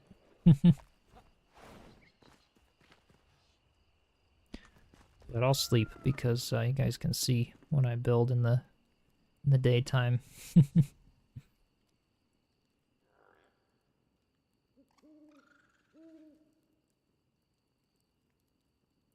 Yeah, there's some great, yeah, Enshrouded super easy and fun to do servers for online, yep. Definitely. I haven't done a server for my community just because it is limited to the 16 players. And now with the mountain biome update though, and they did add personal progression, it's something I would consider. But yeah, I already have the Valheim server and it's enough to manage. I've got another guy that's just amazing. He does a lot of the mod support and stuff for that server. So if I'm trying to focus on getting any videos or anything out for the channels and work and all, it's a little harder for me to run multiple game servers as part of memberships, from what I found. So, all right, so I'm really liking how that is. There's the finished bridge, and yeah, we can keep kind of messing around with it on this side here. I don't have the ice in my inventory right now, but that's what I wanted to kind of line up where I want the paths to go for some of the other stuff here. What I was wanting to do as well is kind of create like caves on the sides of the lake. So like if this terrain could kind of hang out over with some vines dangling down and create like almost like a little golem cave just on the sides of the lake for like, you know, maybe if they do add water or something, maybe like a little fisherman's hut or something in here that kind of backs into the cave and stuff like that. So that was, I need to do a lot of decoration and landscaping around this lake here. And that'll be kind of a big deciding factor of where the tavern ends up getting placed. Yeah, a grotto would be awesome, definitely. Yeah. Did they say they were adding new blocks and different color light blocks? I don't know. They already have they have the blue glowing light block. They have the green, actually multiple different versions of the green one. They have white. They don't have like a red glowing block just yet. Maybe they'll add that eventually. Yeah, they've got some options. I didn't hear that they were adding a bunch more yet though, but every update they add like a few more blocks. That's how it's been in the past. Some updates come with like 20 different blocks, and some updates, you know, it's like 3 or 4 really nice ones, like the mountain update. Really love the new like conifer wood block and stuff like that. This is a cool spot up here. Alright, so I think, yeah, doing some lake work. Let me go grab luminous growth, ice, and I already have some of the terrain. And let's do a little bit of work. See, he's on the lantern again. He's up here just walking on the lantern, yeah. Well, okay. I guess it's his morning jog. He comes up here in the mornings and walks at the lantern, and that's just, okay. Can't. I could destroy the lantern and we'll see what he does. That would be interesting. Luminous growth and ice. I'm getting low on luminous growth. We'll see what I can do. The villager. Yep. He was a moth in a previous life. Oh, if we could name them. Yeah, the farmer hinted toward being able to name pets and stuff, but we clearly can't right now. That'd be cool though if we could. Yeah, that villager's name would be Moth. Moth the farmer.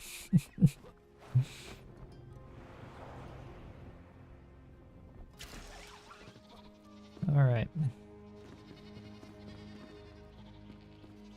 So I want to get... I might have some more luminous growth in one of these. I have lots of... Oh yeah, I've got lots of terrain stuff in these chests. I am getting kind of low on the luminous, but that's okay. We've got... Yeah, I've got lots of it. Lots and lots of it, man. These steel tools, too, by the way, are just amazing for farming stuff. That's what the mountain biome update. You get the steel pickaxe here. It just... You get, like... I don't know, in the meadows and stuff, you get like over 10 dirt on a single pickaxe thing for terrain. It's really fast, which makes it makes farming kind of fun. All right, so I wanted to clean up the ice just a little bit more underneath this bridge. Oh, now as I'm like thinking of all the ways first person building could really help, I'm really, really excited for it. Really excited. You know, little things like if I'm doing building under this bridge, for example, I'm like, yeah, it's a little cramped without having first person. It's gonna be a game changer. All right, and then the terrain, I wanted to go to ice, yep. Just kind of widen that section out just a little bit. Yeah, nothing too crazy fancy. I could get some vines and stuff in here too. And the luminous growth I just kind of started adding on the edges of the area.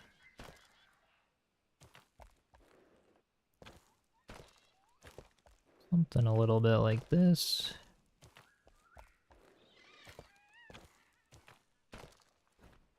Oops, I think I placed it a little too high in this area. There we go.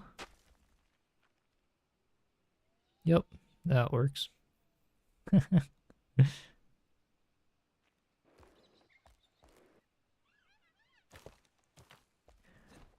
then we can just kind of outline the lake with the luminous growth there, back into the bridge here from the waterfall.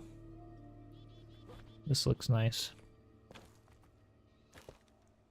There we go.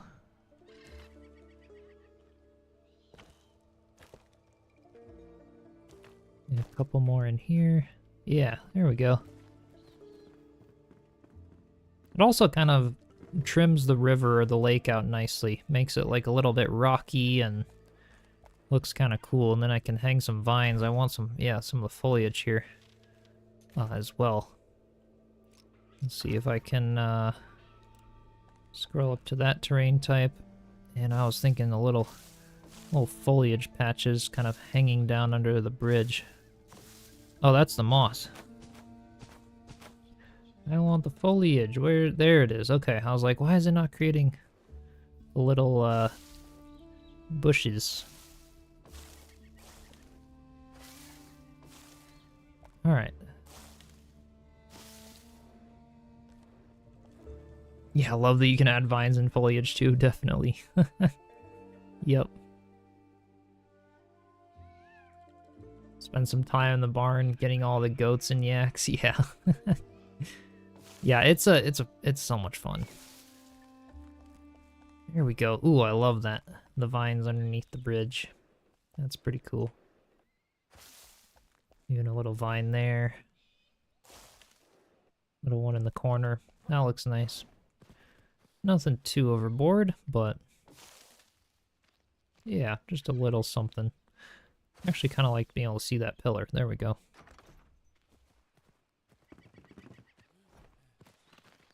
Thanks for the sub, Stefan. Welcome. See, I'm debating of doing paths up here, but honestly, for paths that kind of go up and down terrain sections, I really, really love how I did this little windy path here. So I was kind of thinking of sort of replicating, you know, this one kind of comes out of like the tree root. That was the goal for that one. And for these ones, I was kind of thinking of replicating something similar to sort of create a windy path that comes up here and then eventually goes to the tavern that would be up there. But that'll be a little later. I think the next few streams and stuff, I'll just keep working on the lake a bit. And I also wanted a path that kind of comes over here, whether it's right down next to the lake or up a little bit, and then comes around so that you can get to the barn and the hobbit holes and stuff from that direction as well. And in fact, maybe I actually could start working on that right now. Let's see. If this is the level that I have my, oops. If that's the level that I sort of have the top where the moss is, I could come down just a little bit more here. Let's see. Like that, and then, I want this blueprint here. Yes, I do have enough room right above the lake to do a path that's at this level. Okay. So essentially the bottom of this is where I could do just a little path right next to the lake that runs right along the side of it. I think that would look pretty nice. And for that I kind of want the granite path material. Yeah, let's see if I have any leftovers. Yeah, a little windy path either side of the bridge. Yeah. I know all the building needs thought. It's always complex. I feel like these streams, like, I never used to do them because I always felt like I wasn't getting anything done. But then a bunch of you are like, yes, we really like the planning process and all of that. So if you guys like this, when I'm not doing episodes and stuff, it's a great way that I still feel like I can connect with you all and chat and get something out. Or if I'm doing videos on my other channel and things, kind of growing that. And yeah. Between now and the releases of other games, this kind of stuff is a lot of fun. And then at least you guys can kind of see and join in for behind the scenes when I'm doing some of the planning and the building and stuff. Alright, that granite roadblock, I don't know if I have any of those. That's newer. We may have to go to the mountains and get some granite. I think I will. See if I have any in the barn, and if not, I will go see if I can craft it and then head to the mountains. Hey, Still Saber, how's it going? Welcome. Really enjoy sitting and hanging out with people all over, just chilling and watching relaxing content. Oh, great. Well, I'm glad you could make it today. Wee bit of adventuring would be cool too. Yeah, well, we might be going adventuring here soon to go grab some granite. We might be going to the mountains. I'm gonna head to the barn here and then see if I have any more terrain. Also about community, definitely, Jerome. I feel like as a really small creator, there's sort of that point where I felt like streams became more fun for myself and the community.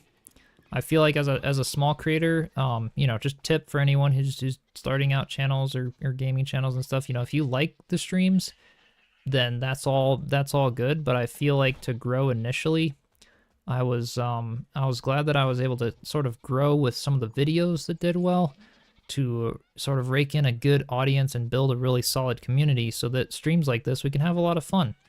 Get a lot of people in the chat, talk about stuff, and it's sort of a different stage now than me just sort of sitting here with nobody chatting. Feel like I'm talking into the void or something, right? And yeah, so it's been a lot of fun, and there's sort of that transition phase of like, oh, should I start doing more streams or keep just posting videos for now or whatever? Is anybody gonna join? But and you guys really enjoy the building streams, and I do them anyway, even if it's off camera, like to prepare for my other builds. And so if it's a chance for me to be able to connect with you all, then it's a lot of fun. The zombie NPC quest? The Alden Crawley, I'm guessing, is what you're referring to. Yeah, you should get all the crafting NPCs. I could show you what he's got. He's got some cool furniture and stuff. Gives you some quests and whatnot.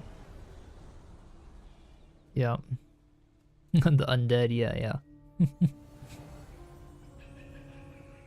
Yeah, let me show you what Alden Crawley's got. You can determine if this guy right here.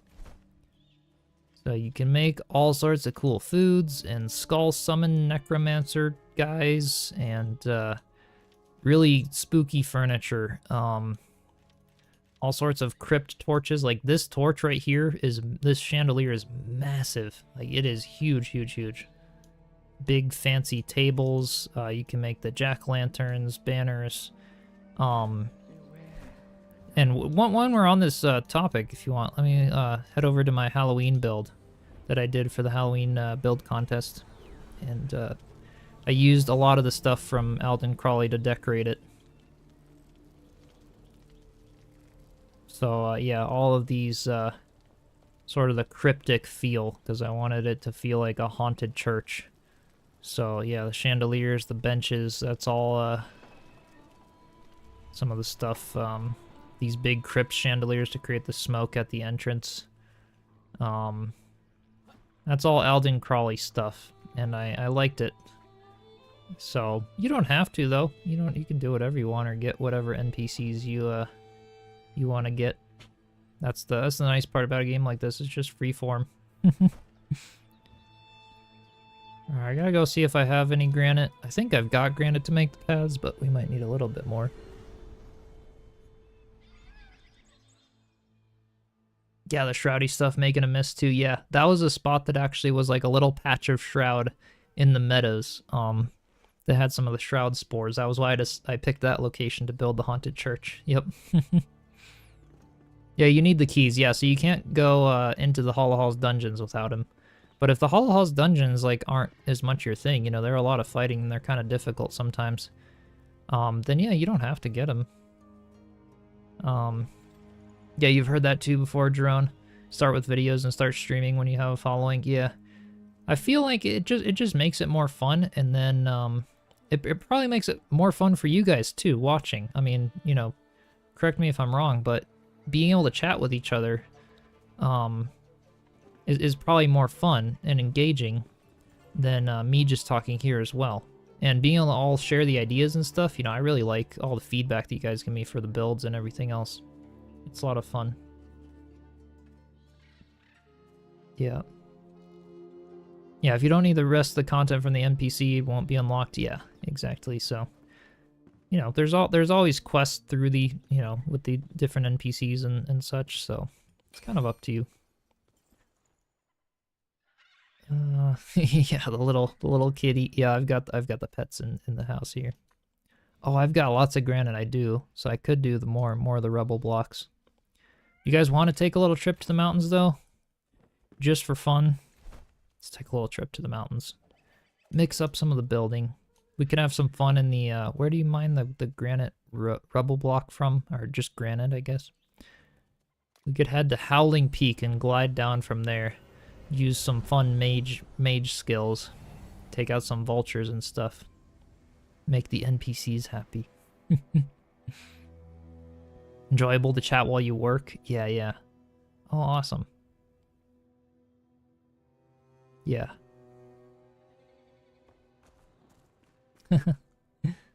Why ever not? Yeah. Got the dragon up there. Alright. Maybe I should just, I'll just eat a little something. Just in case we run into anything crazy. And we can just go mine some granite and have a little bit of fun. The mountains are super beautiful. Yeah, the whole world, man. They just did a phenomenal job of creating all of this. There's the big tree from Blackmire off in that direction. And that whole shroud area kind of above my head is where I'm thinking they'll add water later on in the game. Yeah.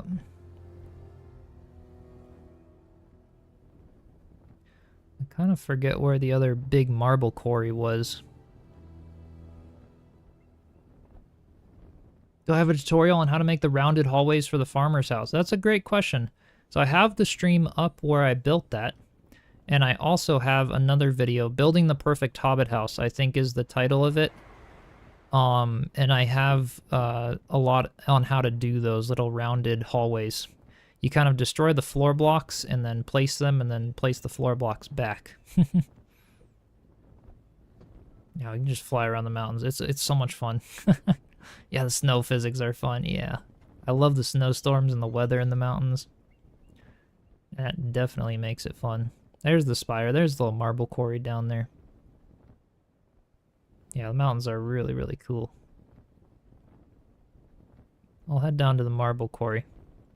Oh yeah, another cool thing. Now that I'm getting low on stamina, maybe I'll land at the top of this spire. You guys can see what the tops of the spires look like. So basically to save resources on image texturing, this whole thing is just like a texture. It's not actually a thing that you can like make contact with. So interesting. That's how the tops of the spires are made, because nobody really goes up here. I missed your comment still, Saber. Hang on. Where's your comment? Ever start working on a mountain base yet? I did not start yet, and I probably won't get around to doing a big fortress, like I mentioned, but I do plan to do a cozy little mountain cabin build, a winter cabin, because I'd love to build at least something in the mountains. Maybe a little winter cabin with a little snowman outside.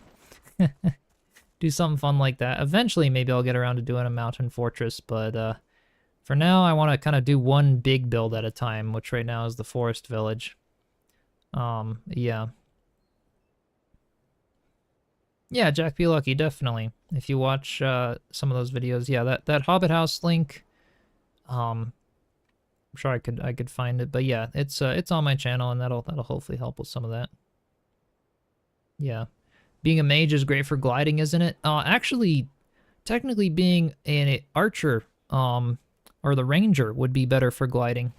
Because if you see in the skill tree here, that's where you get your stamina. So I actually don't have these perks, but like all of these, let's see, not the dexterity, or is it the endurance? Yeah, increases stamina by 10 points per attribute. So if you've got the archer, and this whole ranger beastmaster section, and you've got all these endurance points, you will be able to glide for a long time, a lot longer than I can. Yep. Yeah, I'm gonna have so much fun with that, yeah. Yep, it's a lot of fun. I love the marble quarry just as, oh yeah, in the mountains, the whole, like, they've got these wind drafts, so you can fly through the wind, and you can just kind of infinitely glide, and it will, like, updraft you with the glider. It's a lot of fun. Yeah, the mountains are fun to explore. I'd say the mountains in Blackmire are kind of some of my favorite biomes. I like the cozy feel of Blackmire. It's my favorite biome for building and stuff, and the mountains, the, like, wide open exploration is kind of fun. Yeah. So this is all where you can mine red marble, and that you don't have to find it in the Hollow Halls if you don't want to, which is really nice. Where is, I want the flame altar maybe to go out. So I just wanna have some fun. Where's the birdie? Get over here.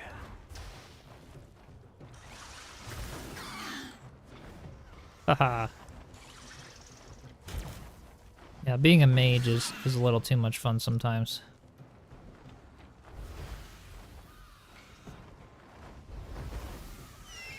Pew. Oh. Probably don't need to loot all this stuff and make my inventory even more messy. But yeah, the mage just kind of all comes together later in the game.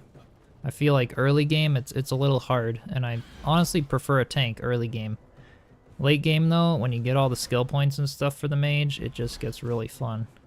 Get the infinite spells and stuff. I mean, they're just stupidly overpowered by the time, but this is like, I've already fought the dragon and everything, so, it won't be this easy to start.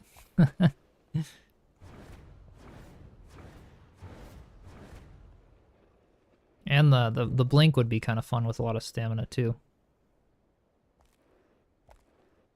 Yeah, the little mini teleport zipping around thing, yeah. This is a little blink thing in here. So it's a blink, and then I also chose to go with emergency blink, so if I'm stunned I can still do that and get out of the way. And then blink attack, which basically if I blink through stuff, it allows me to like pretty much demolish all of that stuff. So like, you know, there's a yak here. I can I have like a thing where I can do blink attack. I'm just gonna delete this stuff. I just don't need them. I can do the blink attack, and I've got this like mana punch as well that does some damage when they're stunned. I think they actually made it a little less powerful than it used to be. See, there's the yak sliding around all over the ice. Yeah, it's funny. There he goes. And yeah, I think all of the stone material in the mountains is actually granite. Yeah, all of this stuff. Yeah, the good pickaxe is nice for that. And then ice. This place has a lot of... Ooh, is that new? Did they add that cracking mechanic as you mine the ice? I think that's new. That's cool. Yeah, all these little tiny tweaks every now and then that I love seeing. Yeah, that's fun.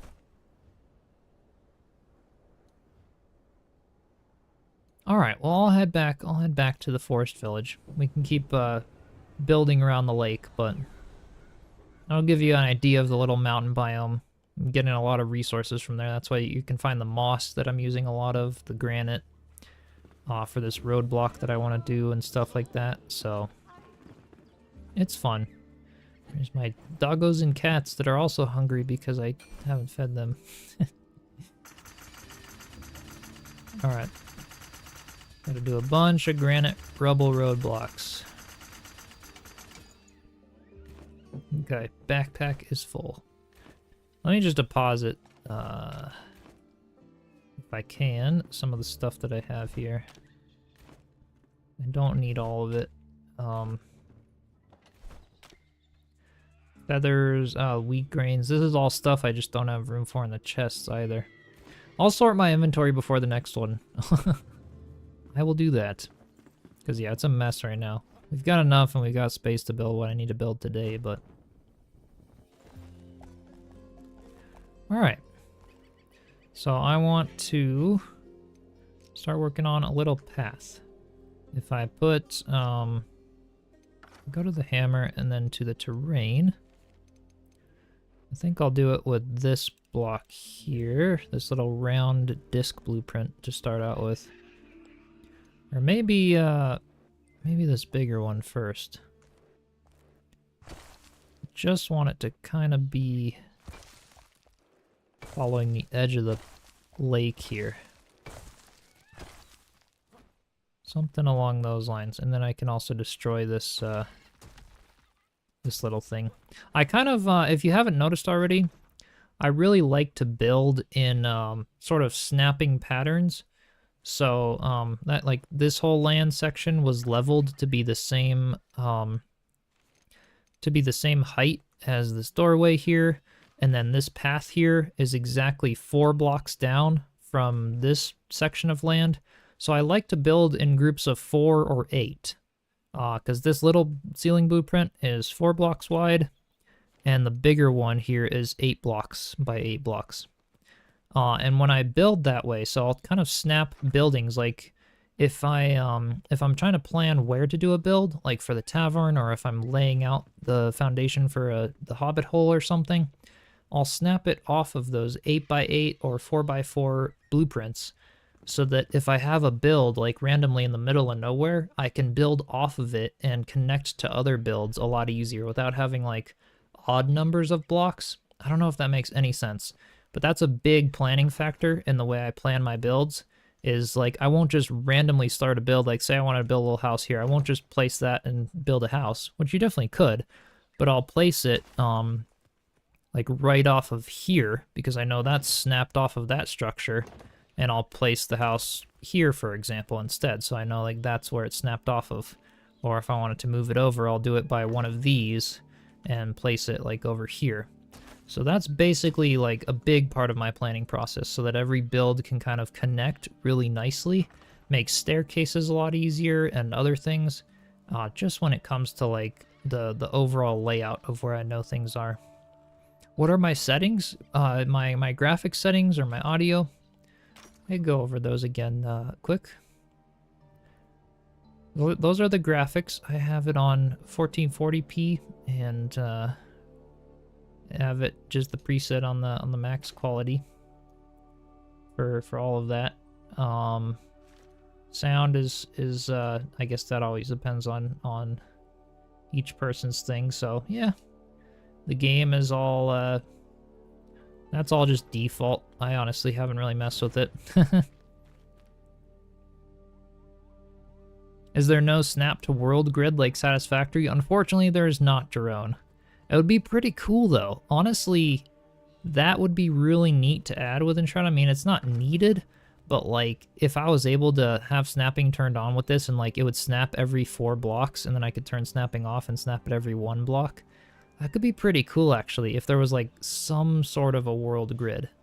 It would just help planning big builds. I don't know, I find myself just using snapping a lot when there's larger builds. Just makes it easier to kind of plan them. Alright, so now I'll maybe take this disc blueprint. And this is where I can kind of create like a little path that goes up there. This is all just kind of being natural, the natural generation here. This path can kind of continue off into this direction there. Alright, so this is kind of what I was after, just a little path along the side, and I'll decorate that as well. Put some little plantings along the sides of it and stuff, maybe some more luminous growth, but I wanted something that was low and close to the water there for a path. And I'll go sleep. Yeah, it looks like a bit like a natural lakeshore. Yeah, I kind of like that about the granite path material, and I kind of want to use that around the lake to sort of tie in. I think that looks really nice. I suppose I could change some of the world settings too for the streams, make the day last a little bit longer and stuff. I figured putting it on like natural settings or the default settings is nice, but yeah, it does kind of look like a lake shore. It is nice. If I continued that around just a little bit more as well. I think widening the lake off the back here is something I really want to do too, so let's see. I can take the blueprint and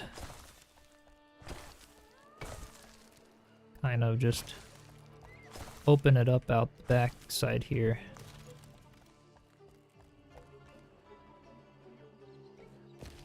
Let's see, something like that, and then maybe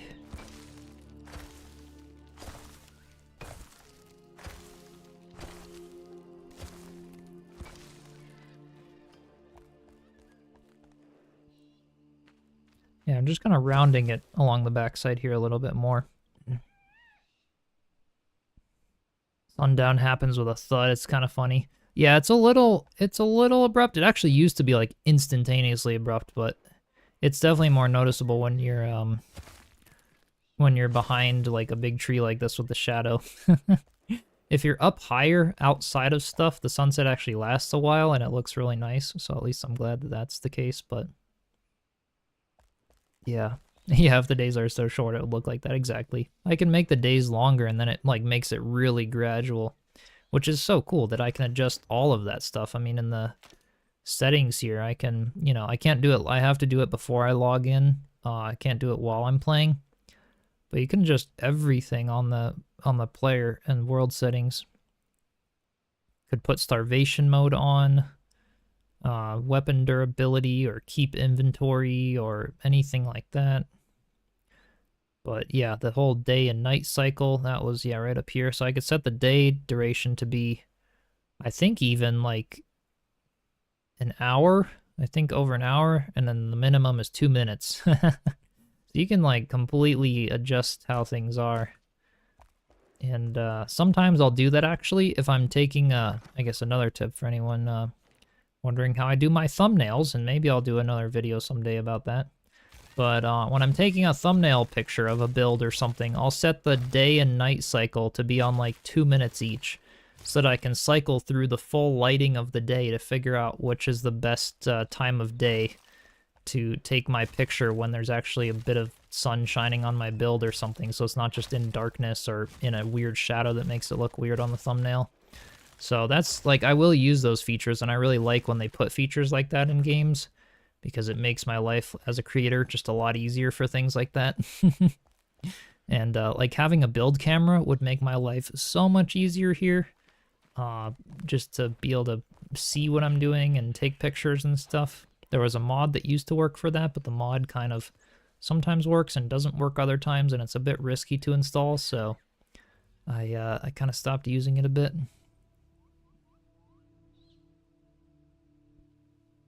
Yeah, Yeah, anywhere near the equator. Oh, cool. Brother got married in Dominican Republic. Oh, awesome.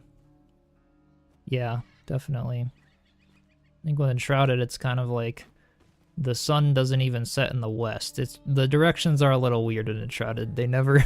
It's like they had that. I think it rises. It kind of rises in the southwest and sets northeast. It's kind of opposite of what it should be, but it's enshrouded, you know, the whole world is kind of backwards and twisted and corrupted, and I guess that's just part of it. Maybe they decided never to change that because it was just some hilarious mistake from the beginning, and they were like, you know what, we're just gonna leave it. I don't know. I really don't know. But it's all good. Yeah, I kind of like this concept of like a lake shore path here. And I might want to do that even like in the center here, almost like widening it out just a little bit in the lake. And I could even put like a little dock or something for fishing there, just to make it not look too consistent. That looks pretty good. Do I have any bark in my inventory? I don't really have much of that. Yeah, I'll like kind of blend the roots into the path, make some little vines and other things along those lines. Because yeah, I really like I do like how that looks for like a little shoreline for the path there. That's nice. Yeah, I felt like it'd be nice to have something that or you can kind of walk along the side of the lake over here. And I think that level is probably a good level to put the path. Do you guys agree having it down low by the lake here versus the other option would be to put it like up high about the height of this to sort of have like a path that, well, that'll kind of be this side though. This side is a little bit overhanged, so I feel like having this one be low down by the water is probably the better way to go for the little path. Yeah. Really like it down there. Yeah, yeah. Yeah, I think once I kind of decorate it out and stuff, I think this will make more sense to kind of keep it down in this area. Maybe I can use some more of the luminous growth at this rate to kind of come out in this direction a little more. Yeah. That'll work. Maybe a little bit of foliage over here. Let's see. Let's go to the little disc terrain. There it is. And then we'll blend the path up here with some of the tables or something along those lines. But yeah, on the equator, it's like an on-off switch. Yeah. Winter peg. Oh, wow. It's quite the experience. Oh, interesting. And I know, like, you know, north of Sweden and other things like that, you get daytime pretty much for the whole time. It's like beautiful for lighting for filming and everything else. Because it's just, you know, it's like you're endlessly living on a sunset, which is kind of cool too. All right, I'm thinking of putting a little barrier wall right over here. Let me grab my stone and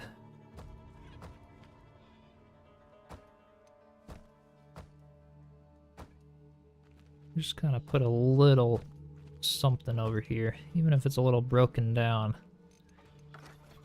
Because I had that on another section, and I liked the look of it. I can kind of bring the terrain right up to it there. And then again, phase the terrain down into this path here. But how does that look from down here? Well, that looks nice. Kind of just finishes that edge off really nicely. And I could even put like a little fence along here if I really wanted to. It's slow progress, but we're getting somewhere.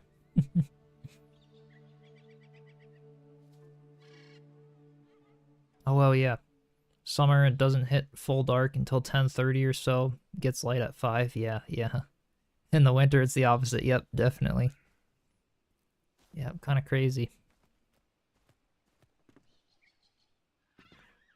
Alright, so yeah, I wanted a path. I wanted a little path kind of coming up here.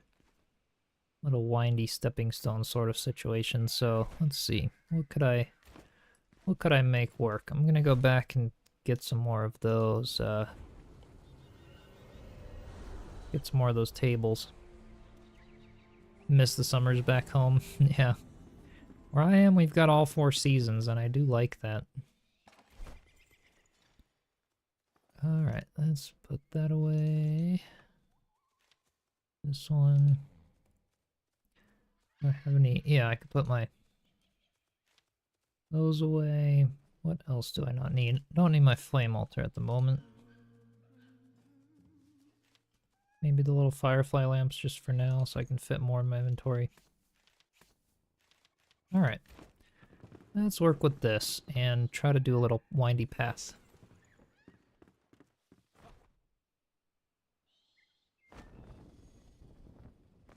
Yeah, that's definitely pretty far north. Yeah, colder mud in summer. Yep, pretty much.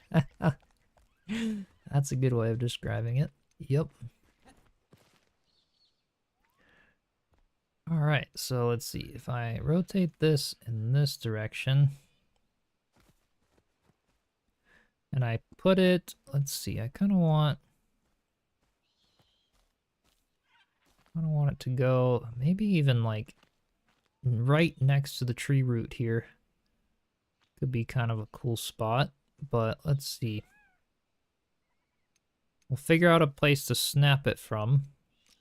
So I'll do that first. So I'll build this out just a little bit, turn the snapping off and place that, and then go to my small blueprint, and we can just go like, maybe here is where I want the top step to be. I don't know though, I could kind of do it like at a 45-degree angle for this one as well, rather than doing it straight and winding off. I don't know, we'll see what I do.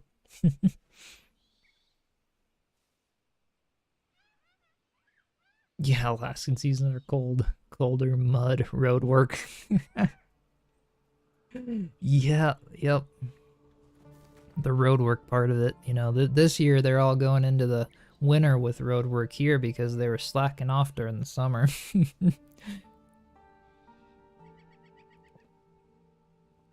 And over here, like, the taxes are a little lower, and we just don't get good roads. Our roads are like the worst in the country. It's kind of funny. It's okay, but they're not great. Just started playing this with your friend? Oh, awesome.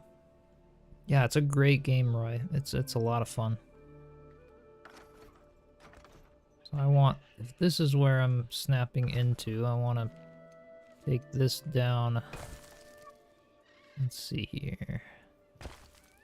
Possibly to there, and then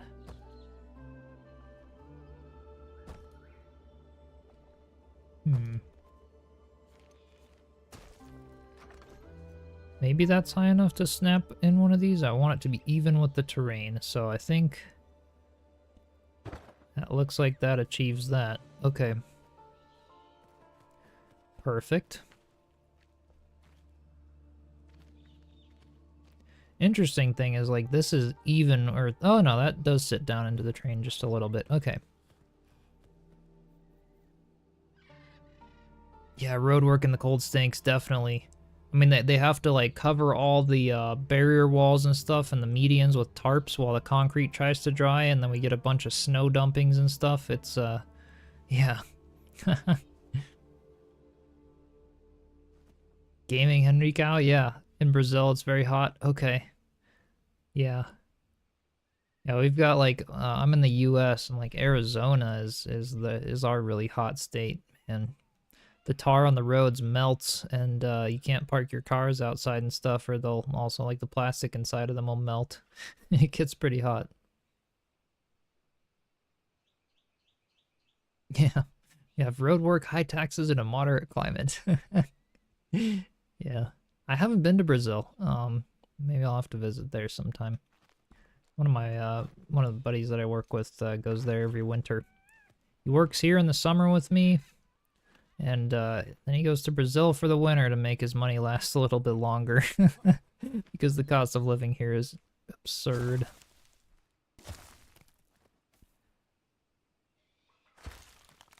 Alright, I want to do... Oops, that was a little bit too much. Okay, there we go. Something like that, and then fill this in here. Perfect.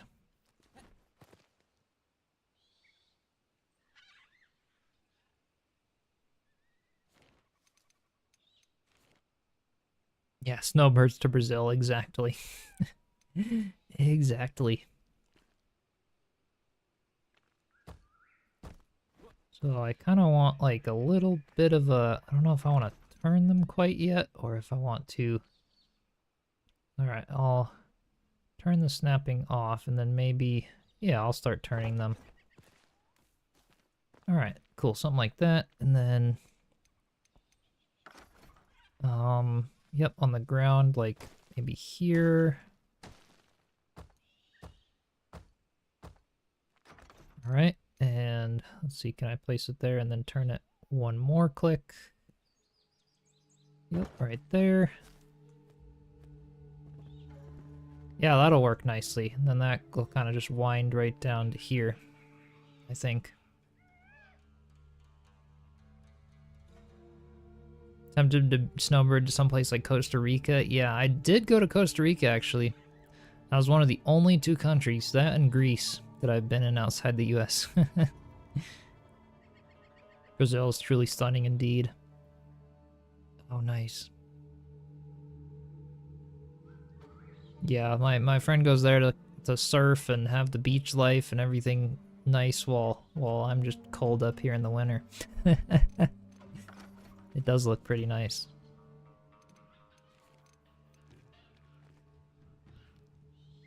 I'm gonna destroy this so that I can put down, let's see, a few more blocks down here. Maybe here. Let's try that.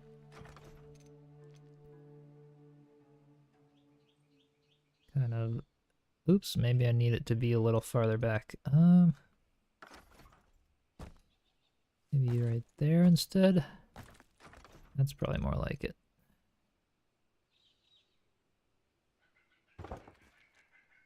Yep, that should work. I've got one more table. I wonder if the next, oh, next two rotations is off to straight. Okay. So I'll place a couple more blocks right down here and rotate it one more time here. Even though it'll probably get covered with some stuff, but there we go. So there's my little, well, you know, maybe I'm gonna pick this one up and then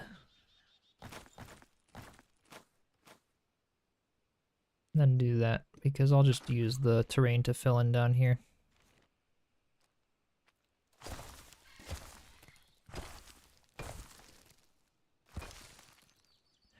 There we go.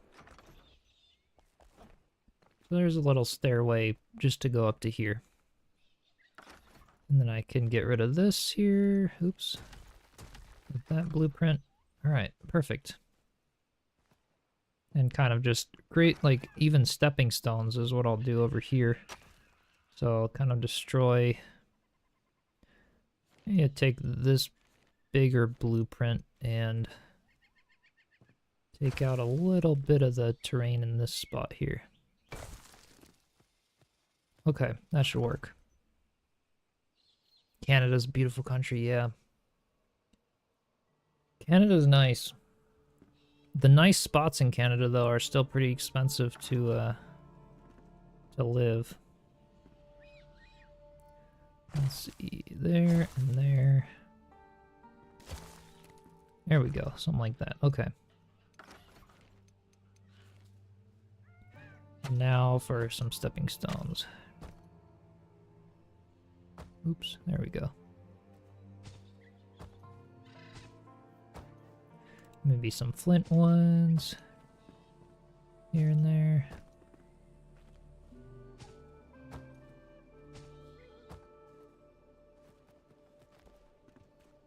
I don't know, we can kind of get a little fancy, have some fun. You're so using that concept when you get to building the little steps. Yeah, yeah. No, it's a really great, I don't know. It just works out really nicely. And I love how I can kind of turn it, and it just looks kind of natural in comparison to doing other designs and things, or sloped pathways. And place a few little vines and things on them. Let's see. Ooh, right there, that's a good spot. Right there as well.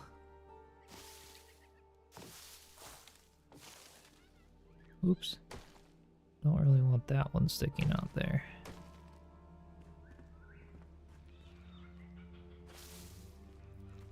Alright, that should work. We've got a little bit of gaps underneath them, but that'll be nice. There's my little steps down to the path here. And at least that way, yeah, they kind of blend up there a little nicer. We can take some more luminous growth and kind of put it along the side there. Oops. There we go. Do miss the mountains, eventually want to get land in... Ooh, Bitterroot Valley in Montana. Ooh, nice. Montana's an area I've considered. It's nice. It's really nice up there.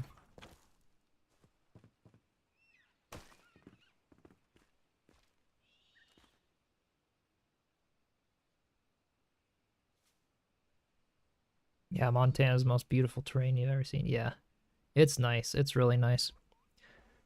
Yeah, I'm currently in Colorado. I have, like, the dry climate I really like. I used to, build stuff and doing carpentry and everything. The climate is really great for that. But cost of living is definitely not. We'll see, though. I may be able to get something in the mountains. It might be a little farther away from the town, maybe like an hour drive to a town, but might be able to get it a little cheaper, and at least it's a really nice area to be.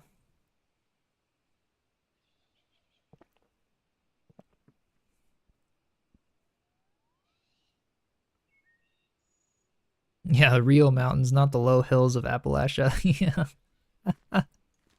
Yep.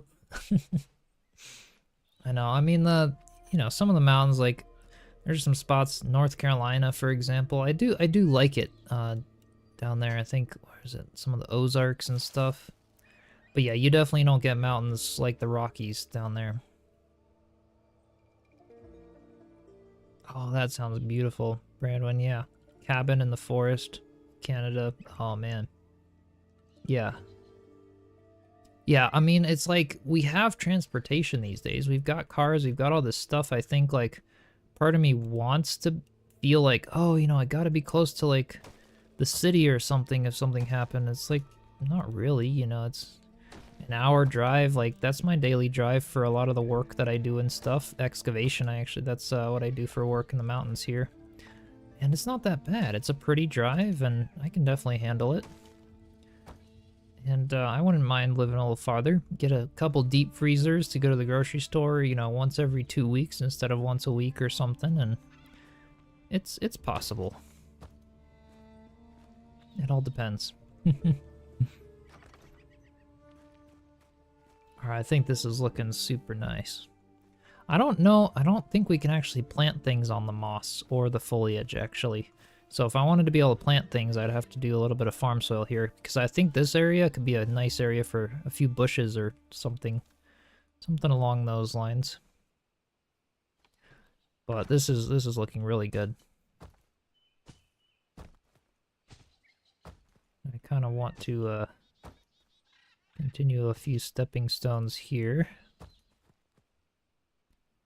Coming off the bridge here and blending up with the other path that go into the tree over here.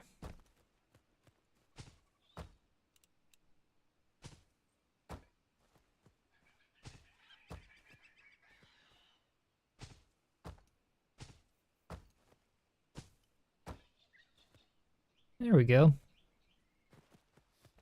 Something like that. Looks pretty nice. I'll have to make the entrance to the tree a bit more elaborate as well. And eventually I want to do fun ways like little mushroom platforms and things on the outsides of the tree to just be able to grapple up there. Right now I just have these. And they work, but they're definitely not as nice as, like, you know, I could do some nice little platforms to kind of hop up around the tree and get up into the branches more and stuff. It'll be a fun village. It's slow progress, but it's fun to have like a long thing like that I can just hop on when I feel like it and keep working on it and building. Yeah, this is what I was after. I like this little just a little path there. Kind of freeform. With the paths and the landscaping, I'm not really worrying about snapping them in any particular order or where they're rotated or where they're going. It's mostly just for the buildings. So landscaping, like, I will do that wherever I see fit. You know, maybe right here randomly, I think a little table and chairs could be cool. So I'll put that in, you know. For landscaping, I don't really care. It's mostly just for the buildings themselves and the foundations of them that I'll find, like, an area to snap the pieces. But looks super good. Oh, thanks. Thanks. I'm glad you're liking it so far. Yeah, it's looking nice. I do like it. I like this little mossy patch here. I may get rid of this tree. We'll see. This tree was like the original tree that basically founded the Forest Village project. This was the tree that I used as the reference point of exactly where to make my tunnel entrance into the tree there. Yeah. Grappling hook is a really neat tool also. Yeah, totally. And the cool thing, yeah, you can do the pull ones. So there's the grappling hooks like these where you can pull up to them on a platform. And there's also ones you can hang from the ceiling, or like for my tree branches, I want to hang some from the tree branches and create like you can swing between them, which is really fun. And I totally want to use that mechanic to create some cool ways to enter certain builds and things like that.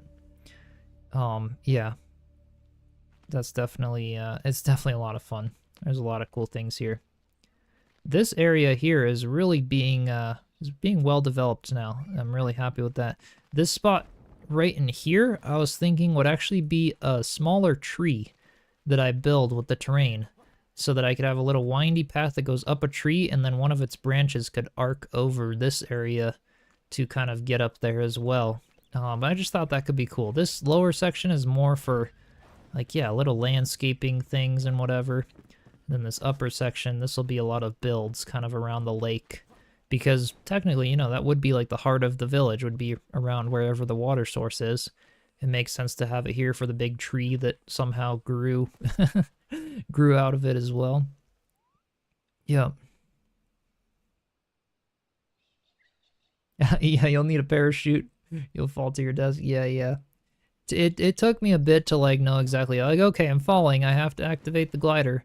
When I built my treehouse and stuff, I fell way too many times. It was kind of funny. But the death penalty is not that bad in this game. You don't lose anything except the stuff that's not your gear, so you can just go get it. And yeah, it's not bad. It's not like Valheim where every time you die you lose skill points. But yeah. All right. Well, this is about where I want it to be. I'm thinking, yeah, even some little candles or some little lanterns or things like that along the paths could be really cool here too, to reflect down into the lake. And I can continue some of this here. Can you guys hear a lot of background music right now? Or not music, but a lot of background noise. My dog was going off, and my mom's over. She's got a friend over. I think, or something like that. But there's a lot of noise going around back there. I tried to put filters on my mic so that you guys don't hear a bunch of that, but I don't know how they work sometimes. I'll have to see. Yeah, you don't like dying in Valheim. Yeah, definitely. It's a bit more risky and hardcore than something like Enshrouded. I go from Enshrouded and the movement is so fast and so, like, snappy And then you go to Valheim, and I feel like just a clunky, heavy Viking. It's a different vibe for sure. It's definitely. Didn't hear any of it? Okay, cool, cool. The filters are working. That's good. Because yeah, I have this condenser microphone, which is not like, it's not ideal for like podcasty, you know, just talking. It's made to record music because that's what I do. That's the mics and equipment I have is all for music recording. So it's made to pick up like a lot of frequencies for recording guitars and really good vocals and stuff. So for when I do streams, I try to set all these filters to like narrow the frequency range of the microphone, which makes it sound not quite as good, but in favor of having a nice quiet stream. I'm also like kind of in the city, you know, I've got neighbors beeping outside and, you know, everything like that. It's the way it goes. Yep. You love both the games though, to your favorite survival builders, definitely. Same here. Valheim and Enshrouded, top 2, absolutely. They're a lot of fun. Well, this cleaned up this area a lot. It feels like a cozy little courtyard right here. And I think this spot over here as well. I don't have to use these like little wooden steps, I think only for the bigger things, but for a little thing like this right here, I think I may just do like a little, I don't know, little stepping stones with the rough stone or something like that. Let's see if I can kind of destroy this and then maybe put some of the rough stone back in here. And that one. And maybe some of the flintstone here.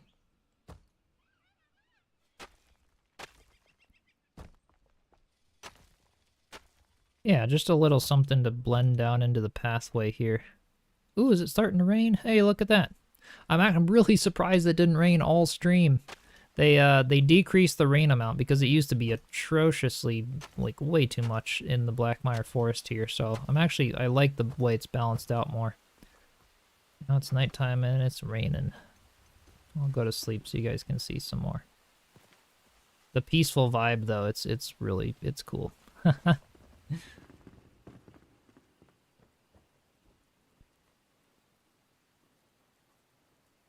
Once you get a job again, one of your first purchases will be Enshrouded for a treat. Oh yeah.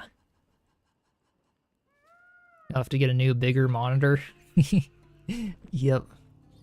Monitors, though, are thankfully, you know, you can get... Today's, like, the best day in any age, you know, of technology to buy a monitor. They're so cheap. You can get, like, a really nice 1080p monitor for under $100, which is awesome. I think mine is a 27-inch monitor. I'd love to... My ideal size would be a 32-inch, but, this is the first one I had. It's 4K, but it's just 60 hertz refresh rate. You don't need anything above that, anything fancy. All these like gaming monitors, it's like they don't do anything. Your eyes can't really see above 60, and everybody's trying to sell you monitors that have like 300 or 400 hertz refresh rate or 1,000 hertz, and you're paying thousands of dollars for monitors.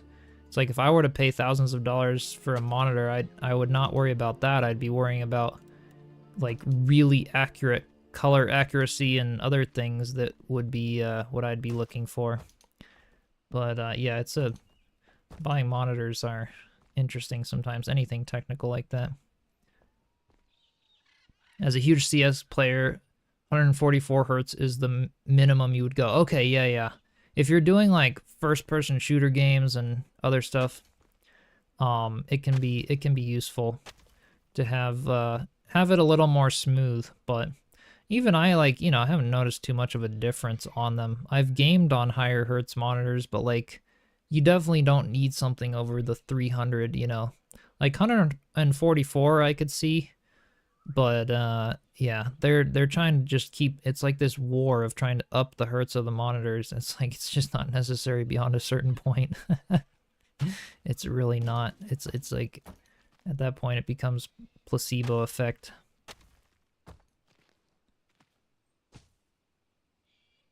All right, let's see. I get this one up here. Eyes can't technically see above 30 or 40 FPS. The reason you need 60 is so you can get 30, yes, per eye in VR. Yeah, that's true. Yeah, technically, like, the 24 FPS of, like, Hollywood was, you know, there's, like, well, there's some science that, like, kind of have outproved it, but, you know, it was like, oh, that's what you need for being able to see, and that was why, like, the 24 or 25 FPS became sort of a standard for movies and stuff. But when you're controlling it, so, like, when I'm doing mouse inputs and stuff, it's not that, like, a first-person shooter game, or even, like, before I had a higher-end PC, I used to game in 30 FPS, and it worked, but you can definitely notice a difference when it comes to, like, the tearing rate on the screen. It's more of a subconscious thing when you get headaches if the refresh rate is too low when I'm, like, moving my mouse around really quickly. And so that's where, like, you know, especially if you're playing something that's really actiony, having a higher frame rate is just easier on your eyes when it's a high quality higher frame rate that also has good screen tearing and, like, pixel refreshing and stuff. Because you can also have, like, bad quality ones that at that point it really doesn't matter. All right, I think this is starting to work out. Yeah, I don't know. Just a little something like this to blend the path down here. I like that. I'll tweak things like that eventually, but I think stuff like this that'll definitely do for what I'm wanting to do here. Maybe one more right there. Yeah, and kind of go off this way. I think that looks nice. I don't think I necessarily need to go with these wooden ones everywhere for just a little tiny path like that.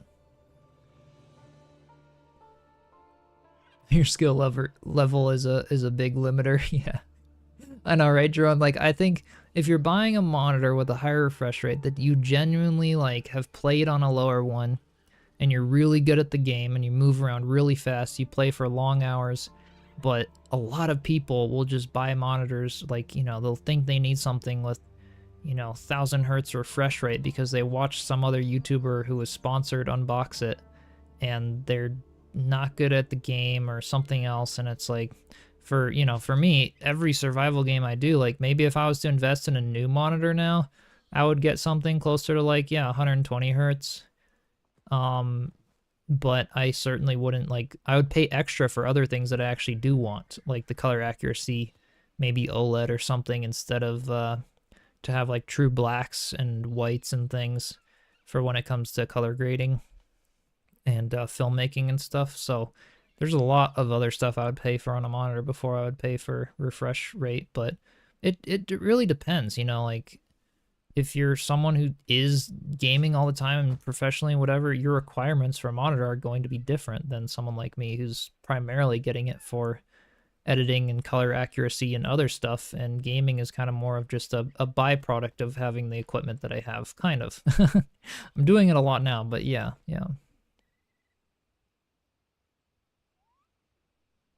Yeah, QOLED, yeah.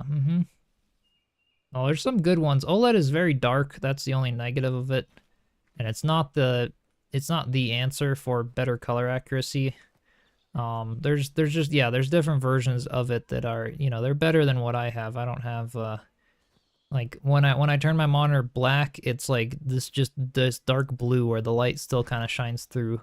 And it can mess with me a little bit when color grading, but you can spend upwards of, like, $50,000 on a monitor just to be color accurate. And professional color graders will do that for Hollywood and stuff. It's insane. Yeah. Yeah, an ultra wide, which is nice for racing games. Ooh, yeah. Ultra wides are a really cool experience for gaming. I have the 16:9 ratio. If I get a new one, I'll get the 16:9 ratio, just because it's so much easier for video production when I'm editing and when I'm streaming and other stuff. I have actually two monitors. I have a little 15-inch on the side of my 27-inch. I would just get like a 32-inch 16:9 because for screen recording and everything for social media, it's just a lot easier. And then I have my little external monitors. Like this one is touchscreen, so I can scroll through chat and see you all and stuff like that. Makes it really easy.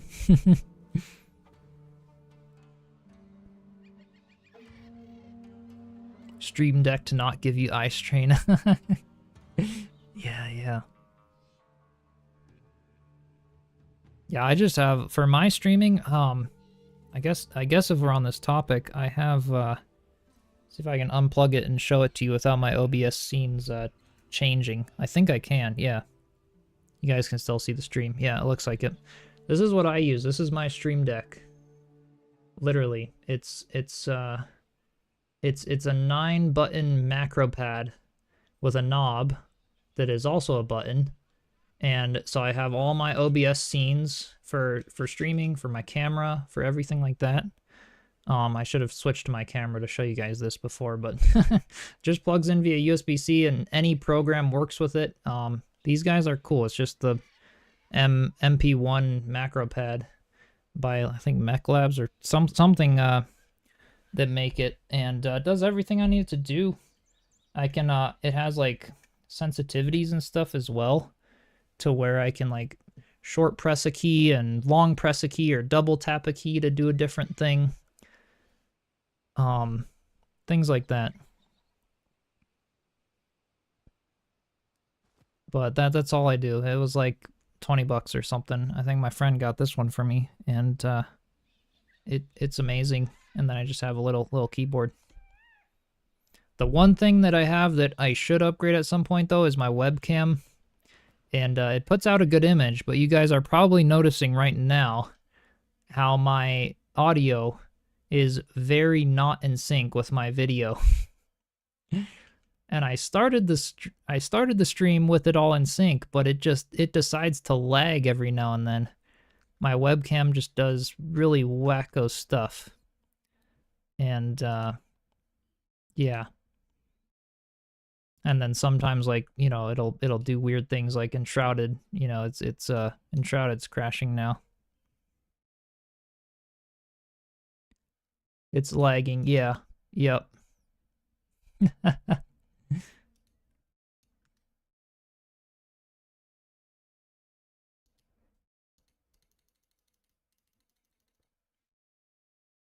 I don't know if you guys can still, I think you can still hear me.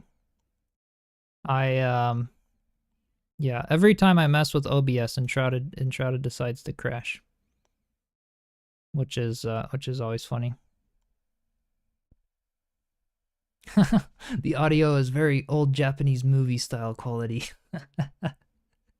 Yep.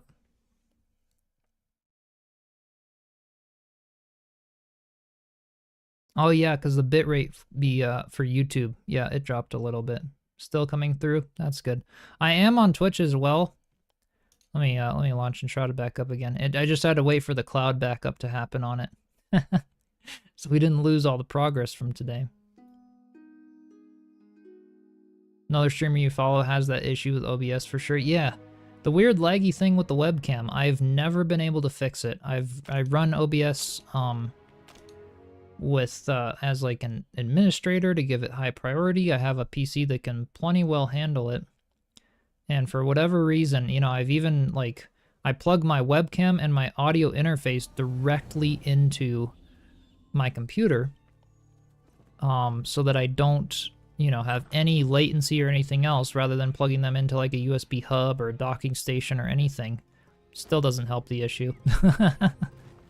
So I don't really know what that is.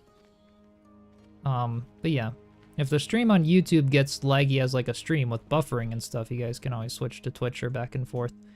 But yeah, just notice all the bells on the outfit. Yeah. They don't make little bell sounds, but yeah, it's the goat cosmetic, and I have the hat and stuff hidden. So like you have your armor, so I actually have my full mage armor set on, and then the cosmetics just go over your armor, so you still have all the buffs of the armor. I could like that's the full cosmetic with the hat and the gloves. And then I just hide those for when I'm building because it's easier to see without the hat on. Yeah, I think as I'm watching, I'm like, oh man, my video is definitely not in sync with my audio right now. I could turn my webcam off if it bothers you guys. Um, yeah, some streams it works out great, some it just does that. And speaking of that, it's doing it now. All right. And I think with that, I might be getting ready soon to call it a stream. I may try to do a little something that goes up here, but I'm not sure what where the next paths I want or other things. Because I want to do some terraforming up through here to create sort of the caves, the little grotto or something in here.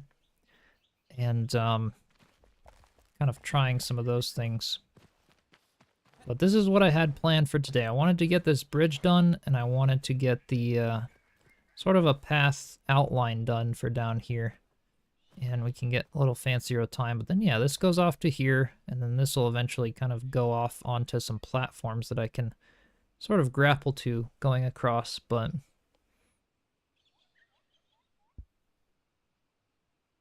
ever try modding? Oh, in Enshrouded? So they're adding the next update.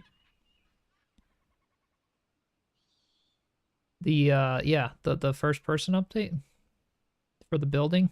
I haven't tried modding Enshrouded. I have tried some of the mods, but yeah. Yeah, the cosmetics are nice for customization. There's a lot of them. Yeah. Super fancy. Yeah, definitely. It's fun. Yeah, it was awesome hanging out with all you guys. Like I said, I feel like we didn't get a lot done today. Well, we actually kind of did when you look at it. This is something, and I'm careful when I plan my builds. I do like to go slow. Slow and steady with lots of planning is always fun. And yeah, but it was a lot of fun hanging out with y'all today. And I guess to reiterate, I will be participating in the Valcon thing. I'll be putting some announcements out soon about that. And you guys will get another Valheim video after February 2nd being posted on the channel from a little cozy build that I did in the Black Forest for that event. And sometime later this week, I will be posting the video to everyone for how I record and edit my gaming videos on OBS and DaVinci Resolve. And then stay tuned on my other personal channel. I do plan to revive it and do more YouTube tips and other things, and the next few videos on there, well, I'll put an announcement here when I get them out, but I've been editing the ones of my big summer project, doing my desk build and redoing my home studio. So I can't wait to share that all with you, because I know a lot of you were wondering where I was in the summer, and excited to see that. I had hoped to get it out before the end of the year, but it just didn't happen.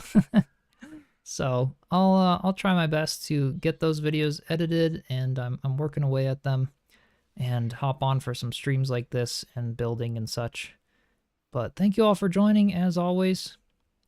That was a lot of fun. And yeah, sharing all your input, ideas, everything like that.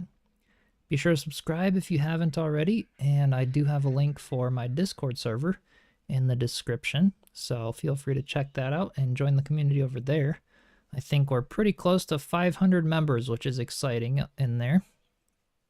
And with that, I will see you all next time. Alrighty, cheers everyone.